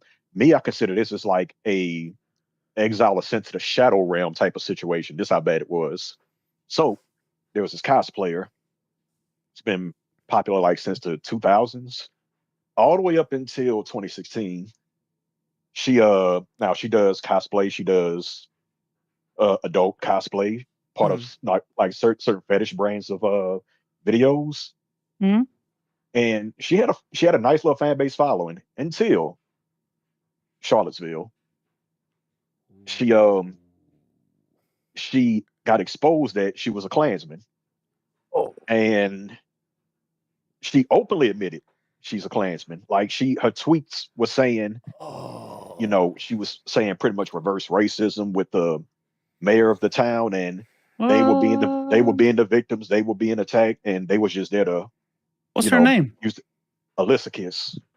You will not find her. It's hard to find her on the really? internet. Wow. You may find, because her Reddit pages has been, like I said, it's been Shadow Realm. The only thing I think exists of her is her deviant art. They're like, this is back, like this is how. Oh, does she do like Japanese stuff, like waifu stuff? No. She was popular for a lot of like video game and Marvel and DC cosplays. Okay. Like she even attended Dragon Con, and she was at this adult comic book convention where the legendary Perez used to go to a lot. Okay, I see. I found a Bleeding Cool article talking about the whole thing too. So yeah, I'm on her DeviantArt right now. Okay. Yeah, because like that's the only thing that's left is that DeviantArt page. Mhm. I remember the comment section back in 2017. All her fans just went in on her. They gave her no mercy. And like there was some people who took her side. They were like, you know, y'all are people to being a real racist. She's just doing what she believes in. I'm like, dude, I am black. Her whole legacy that she took her stance on, burned crosses, probably at my grandma and grandpa's house. There you go. There's a link in the chat right there if you want to see her. I got some her right doing here. the chant. But like, her doing the chant. Oh shit! Yeah, it's a GIF on Jews Will Not Replace Us. It's her at the Charlottesville. Oh yeah, because I found this article said, remember that time when Supergirl was a racist? Damn. I was like, bro, what is this?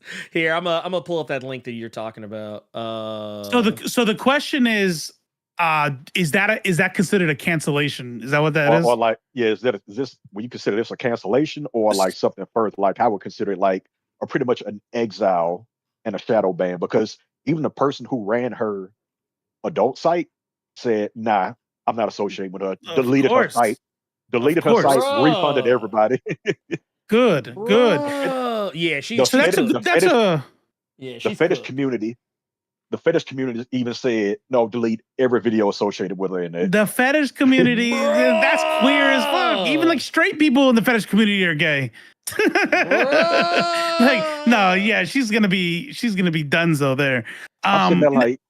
I'm like, you got banned from the same convention George Perez went to. Oh man. Oh man. Okay, so here's what I'll say. That's a good question. That is a good question because I'm a fan of like clear definitions of things. Somebody up in the I'm not gonna look for it, it's already lost anyway.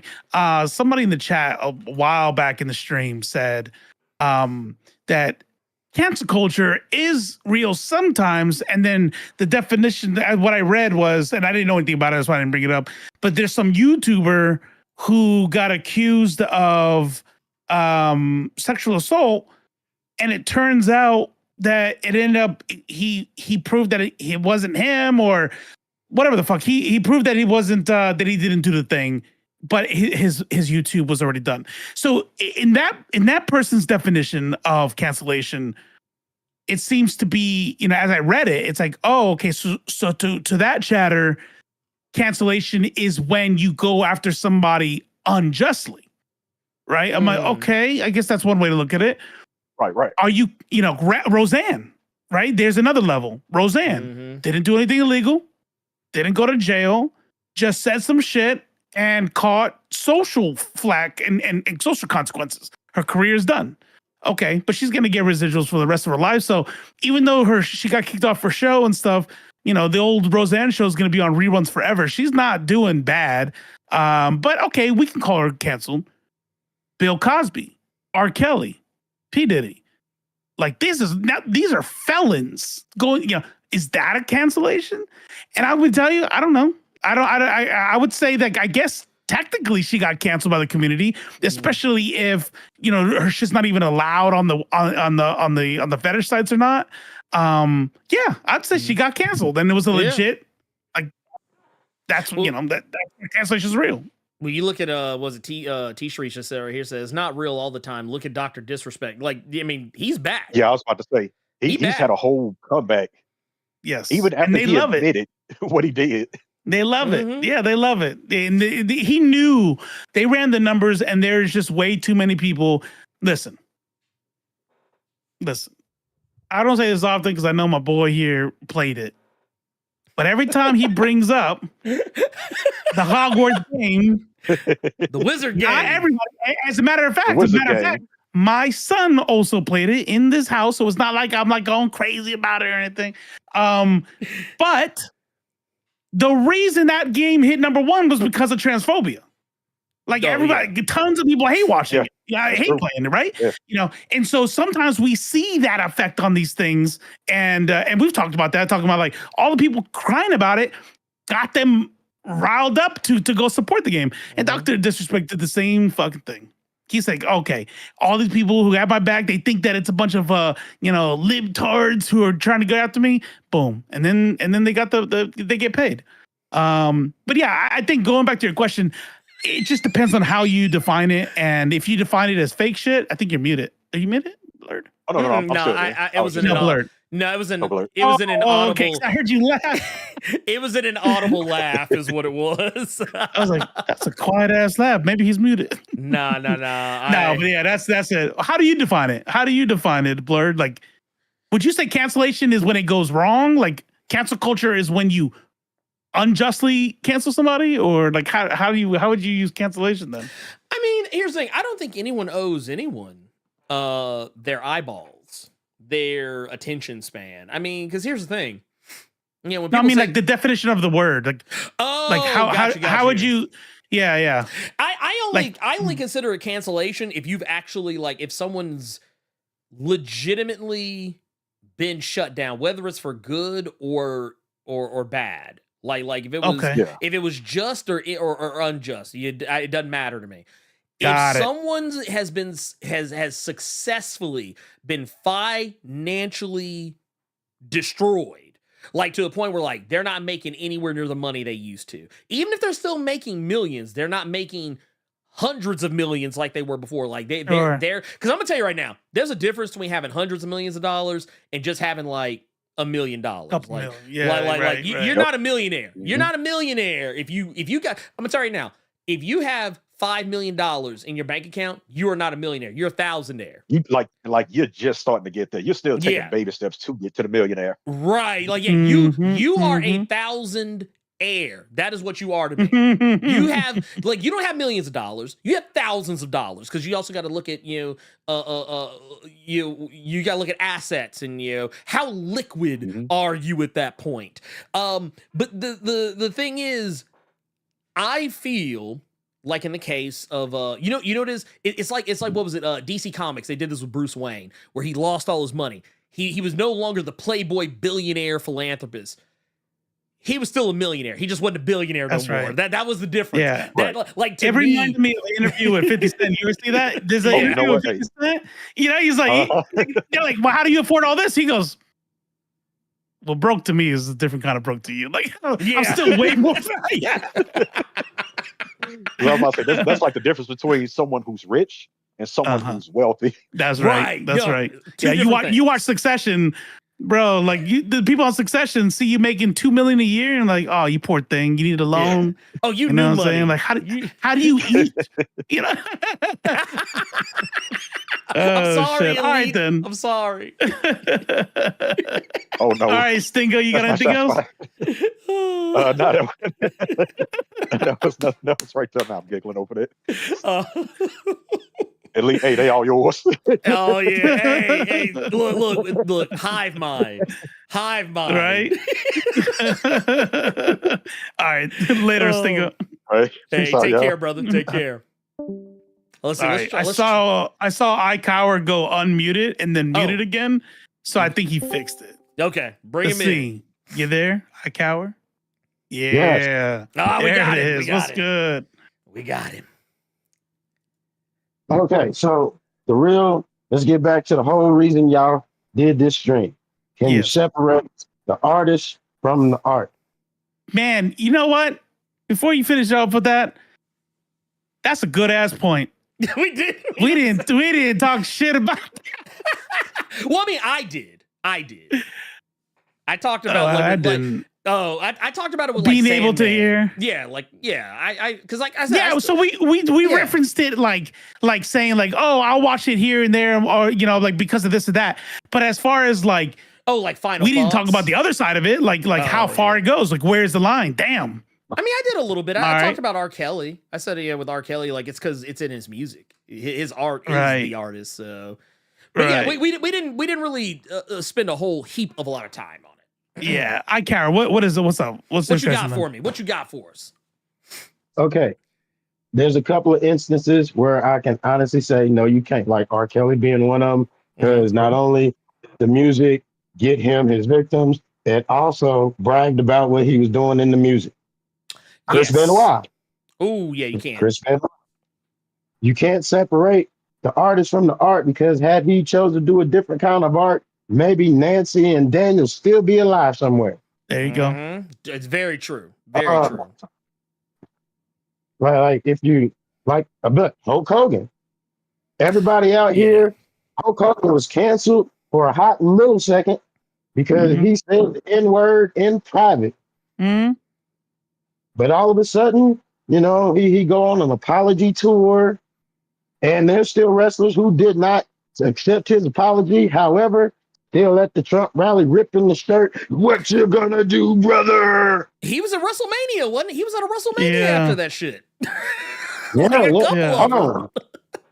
With Titus O'Neil. Yeah. Dude, shit's wild. It's wild to me. That shit's wild to me to this day. To this day. So what about what parts where you think like all right, so those are ones where you cannot separate the art from the artist. Like, so when do you think you can separate the art from the artist? When the art literally has nothing to do with what they did. Facts. That has to be the only thing. Like the art did not get them their access to the victims. The art didn't entail or detail anything that they did or wanted to do, thought about doing, that got them in trouble in the first place. It has to be like if you found out the guy who made RoboCop was a cop, was on some Ice-T and was part of the movie, or was trying to get cops killed, maybe you could separate RoboCop from that. Maybe. I'm not saying that's what happened, but like it had to be that kind of deal. So what you think about Bill Cosby then? To me, again, you got, if you watch his stand-up, he's talking about the Spanish Fly in the stand-up. Okay. That is true. Yeah, that is true. yeah, You yeah, actually, Not only that, I would also say you can't say, okay, and I'll say this too. This is also another area that I actually wish we would have talked about a little bit earlier, but I will say it now. People always say separate the art from the artist, but I also say, well, to separate the art from the artist is to separate, or rather to delegitimize the victim. I feel like, okay, I can't separate the artist from the victim, so why should I separate the art from the artist? That's kind of the argument I usually try to have, depending on what the situation is. But like what you just talked about with Bill Cosby. Yeah, Bill Cosby talked about the shit in stand-up. Okay, first off, let's also point this out. It was well known in the comedy community that he was doing that shit. People joked about it for years. It just so happened that Hannibal Buress was the one who joked about it. Or just, and I think maybe it's because he didn't joke about it. I think it's because he just talked about it. Like, a lot of people would tell jokes about it in their stand-up routines, and no one paid any attention. But when Hannibal Buress did it, he was really just talking. He wasn't really telling a joke. There really wasn't, like, a joke to be had there. He was just saying, like, yeah, this is a thing. And yeah, and it kind of went from there. But yeah, I don't know. Like for me, yeah, there's I talked about H.P. Lovecraft earlier. He literally wrote a poem about how black people were, hatched from eggs and shit. That they how they weren't human. Well, let's go back to Bill Cosby real quick. What would you feel? You go to someone's house and they're streaming the Cosby Show, and they like it. Yeah, we watch this all the time. Apparently, Raven Simone was a victim of the Spanish fly when she was a little girl. By him? Yeah, same thing. You can't separate it because every time you see her little face, you got it. It'll go back to that. Like, oh wait. You know what? I will say this much for me. Damn. I can't really stomach Bill Cosby. By and large, I can't really stomach Bill Cosby anymore. Like, I actually, and to put a finer point, like I went. That's why I chose him. By the way. I went back and tried to watch one of his older movies, like Uptown Saturday Night. Couldn't get through it, and that's with Sidney Poitier being present. I was like, ugh, man, yeah. I was like, this dude's scum. Because like, and it was largely because I was like, I felt like the character he played in that movie was probably closer to who he was in real life. And that's kind of where I think the problem comes in, is that a lot of times you can't separate the art from the artist, because a lot of times, they talk about, and I know Rough Rider, you'll know what I'm talking about here. So you know how they talk about with wrestling, where they say, I think Stone Cold Steve Austin even said it. You hear this in all these documentaries about wrestling, but I remember more specifically just because I recently watched the Mr. McMahon doc. And, I think The Rock and, Stone Cold were talking about how, like, Stone Cold Steve Austin's just me, just with the volume turned up. The Rock is just me, but with the volume turned up. That's what acting is a lot of the time. And it's like, well, I mean, shit. Just like streaming, you are the right? Just like streaming. Like when we're on here, we have to be on. We have to be entertaining. Like you're not allowed to just be boring, right? Because then you're just gonna be stupid. But it's like it's still me. I'm not playing another character. I'm just more probably agreeable in real life. Yeah. I'm usually more agreeable, like off camera. But yeah, I mean. In the volume, right? The volume and the energy is about, I feel you. I don't normally speak at this volume when I'm standing next to my wife. So check this out. You were getting close to something. you were getting close to something that really gets to how I decide the line. And I tried, and that's why I was kind of like talking about the Bill Cosby thing. So I looked it up. Unless I misheard you, did you say that Bill Cosby abused Raven Simone, or did it not? I mean, from what I heard, because I wasn't there, just like none of us. Yeah, he got a little close to her or inappropriately when wasn't supposed to.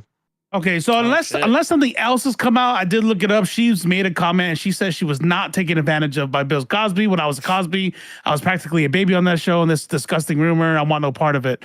I hope that everyone else gets justice, but keep me out of this. This is her quote for quote. You're right. It may not have been Raven. It may have been Rudy. Who knows? Okay. But here's the deal. Let's just say for the sake of argument, nobody on that show was affected by him and his crimes. I would still find it weird to walk into someone's house watching them laugh at the Cosby Show, right? And I think everybody would agree, because I'm not gonna put a rule like, does the art affect it or not? You know what my rule is? How emotionally, how am I affected by it? And that's when you started talking about Blerd, about Cosby, going like, I can't stomach him. You know what I mean? Like, I don't have to, when it comes to canceling somebody, and I'm going to say something that might hurt some feelings, but when it comes to cancellation, when I see people who will give passes and what they won't give passes to, what I see is a reflection of people's characters and values automatically. Mm-hmm. Because if I see somebody say, you know, Chris Brown went to therapy, leave that boy alone, then obviously, as a part of your value system, even if you've never hit women, as a part of your value system, beating the fuck out of women is not really a red line for you. It's not that big a deal. It's not a deal. You know what I mean? Because if Chris Brown, instead of beating the fuck out of Rihanna, was you know, did time for doing PDF stuff, right? And we know they don't get life and death. So let's say he did his 5 years, it came out, and is back to making music. Nobody's gonna give him that pass because pretty much 99.999% of the society is not okay with PDF stuff. So boom, that checks that off. Fuck that guy. Yeah. But beating somebody's not, right? And so that's where we start coming into these things is like, you know, when we start, what is it that I'm giving a pass for? Just, you know, I guess people should just be honest, be like, yeah, that crime he did, not that big a deal to me. Yeah, just I would rather people said that. I would rather people. I'll put it to you like this, because you also touched on something that I think is very important here. I personally feel that it becomes impossible for me to separate the art from the artist when the artist in question, especially if they're like an actor. In the case of actor, that's hard. Virtually impossible. Because here's the thing. Right. A lot of the time, that person, if they are playing a role where I have to find them likable, like the movie lives or dies on whether or not I can sympathize with that person as a character. If I can't sympathize, I'm not going to be able to, because I'll be like, look, this person's a piece of shit and you're trying to get me to like this guy. I mean, yeah, sure, I get it. He's playing a character, but I'm sorry, his outside activity, like case in point, Kevin Spacey. I could watch a movie with Kevin Spacey in it if he's the bad guy. If he's the bad guy and he's being a piece of shit like he's supposed to be, I'd be like, okay, fine, whatever. But if it's a movie where he's supposed to be the good guy, he's supposed to be the everyman, the guy that I'm supposed to like root for, fuck all that. Fuck all that. So you're not watching. So you're not watching Beauty. What is it? American Beauty? Or... Oh no, God no. Like, but I'll still watch Seven. I'll still watch the Seven. Superman movie where he's Lex Luthor. Yeah, I'll watch that. But it also kind of comes down to whether or not that person, because like I said before, like when it comes to things like movies and TV shows, I'm a little bit more lax on those depending on the circumstances, because so much more goes into it.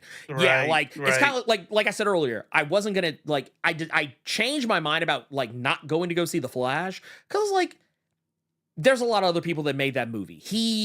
Or rather, were not the sole person making them. If it was like one of those deals where it was like one of those little micro movies where it's written by Ezra Miller, directed by like a one-man show kind of thing, yeah. That shit, yeah, fuck out of here with that shit. But like a movie where we're talking about like, well, you know, Michael Keaton's in this, and you know, Sasha Call, and you know, I'm blanking on the names of other people, but point of the matter is, yeah, okay, that's different.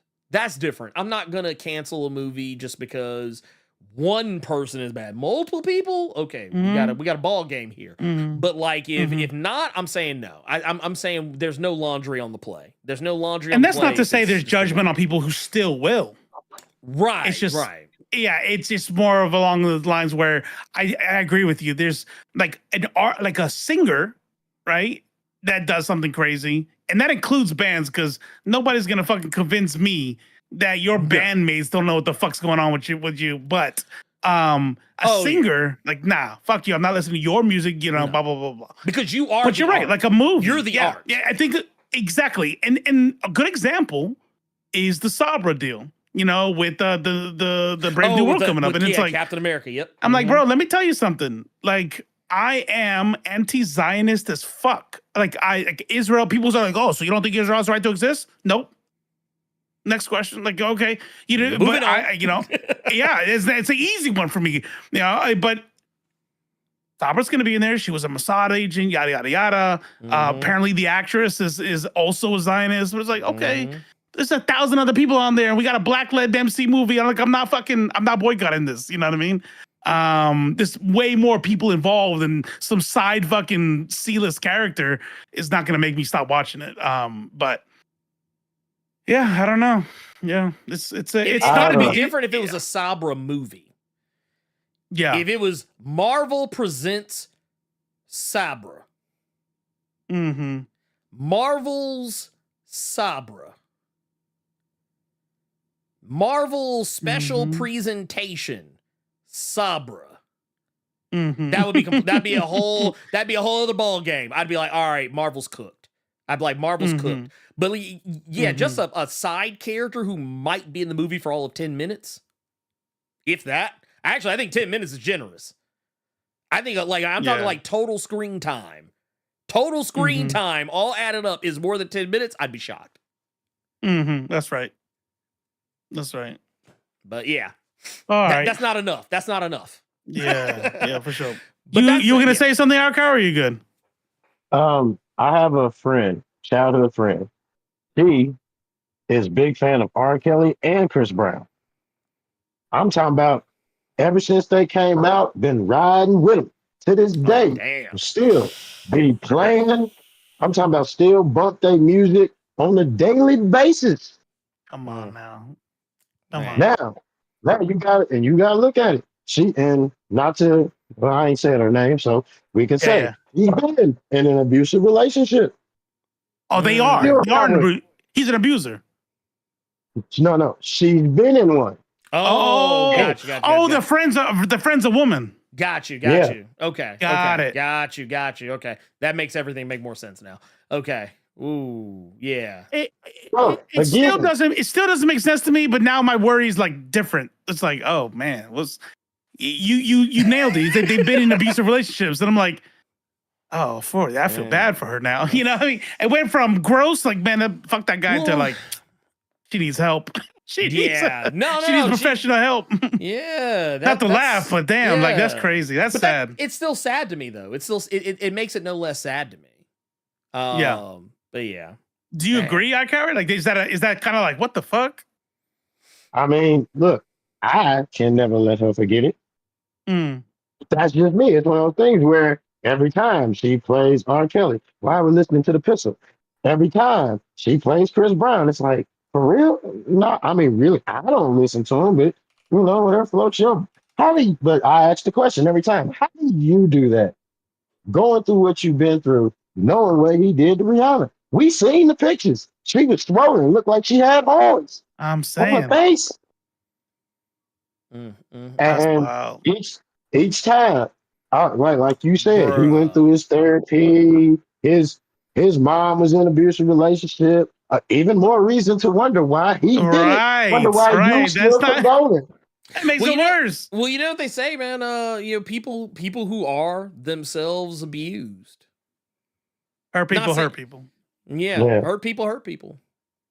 Like, I mean, we talked about this when we did the when we talked about Quiet on Set. Yeah, there was part where they some of the shit that was going on with was it Drake Bell? How apparently he got caught up. He got caught up later. After all the stuff that happened to him, he apparently did something like not the exact same thing, but I don't know the full details on it, but I remember it was something that was brought up that he himself had become an abuser on some level. Yeah. Even though technically, I guess maybe I don't know if he's answered for his crimes. I know he's talked about it, on some level, but like, yeah, I mean, it's rough, man. It's rough. Yeah. But that is, that's another thing altogether. But Rough Rider, we appreciate you, pimp. We appreciate you. Thank you. I always keep doing what y'all do, man. You're Rough Rider? Yeah, that's Rough Rider. Indeed. I didn't know that. Yeah. All right, bet. Yeah, I met you, bro. I'll be seeing you out here too. That's what's up. Yes, sir. All right. I knew. Well, yeah, these are your people. Like they're becoming my people. So I don't know all like 17 different names. Like Urban Prince been changing this shit every 3 days. I'm like, Oh yeah. I just always know because it's always NJ first. That's how I always know. That's how I always know. all right, that's right. But That's yeah, right. yeah. All right, Hightower. Hold on. And the name, Mhm. and the name is based off of old Rowdy Piper promo. It's I cower over nothing. Icon. I got your Oh, dog yeah. one time. Roddy, It's like a pimp name back. You gotta say the whole thing. Yeah. See, yeah, we gotta get Robo's leveled up. We gotta get Robo leveled up. He don't be wrestling. He don't be wrestling. I'm gonna be like over nothing. Is that you? How you say name? This motherfucker. Anyway, man, you have a good night, brother. All right. Hey, y'all be safe out here. Like I said, keep the streams up. I'm always be in the chat. Yeah. That's what's up. That's Man, what's we up. appreciate All right, later, you.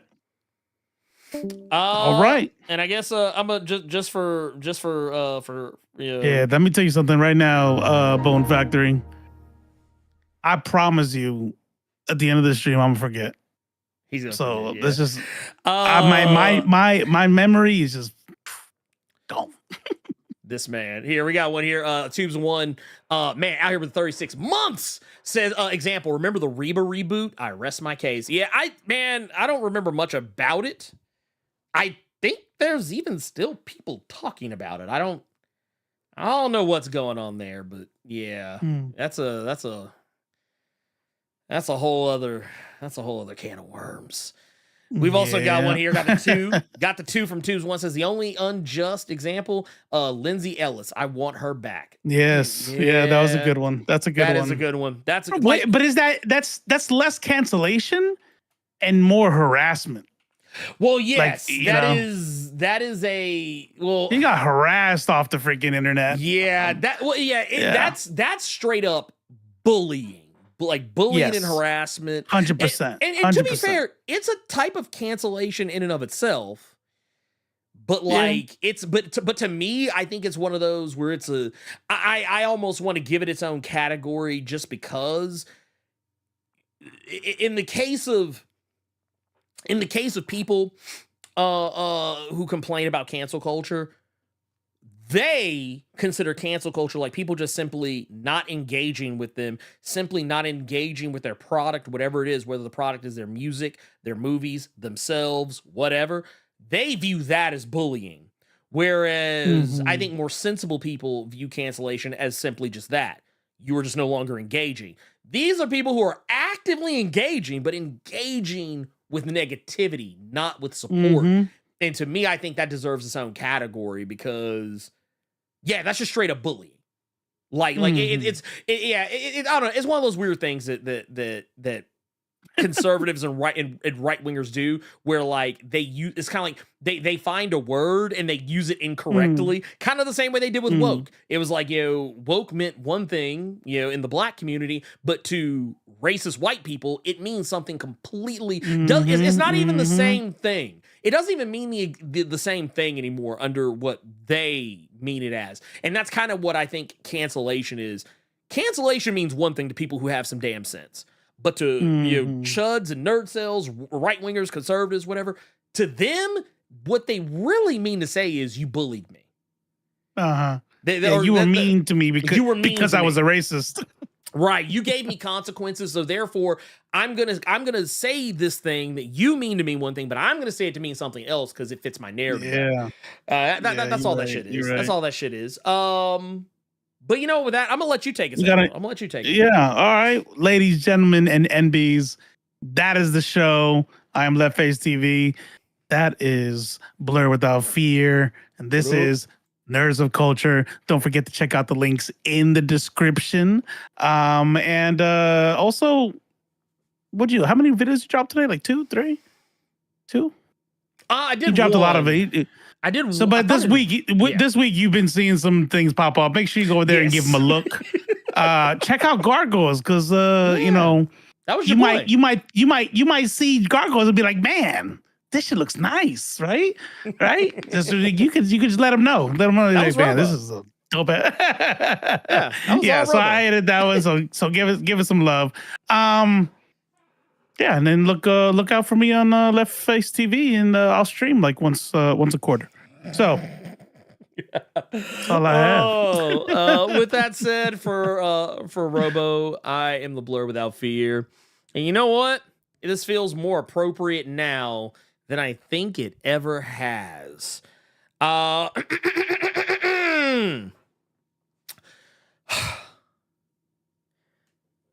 This might get me in trouble. Bibi Netanyahu! You can go to hell.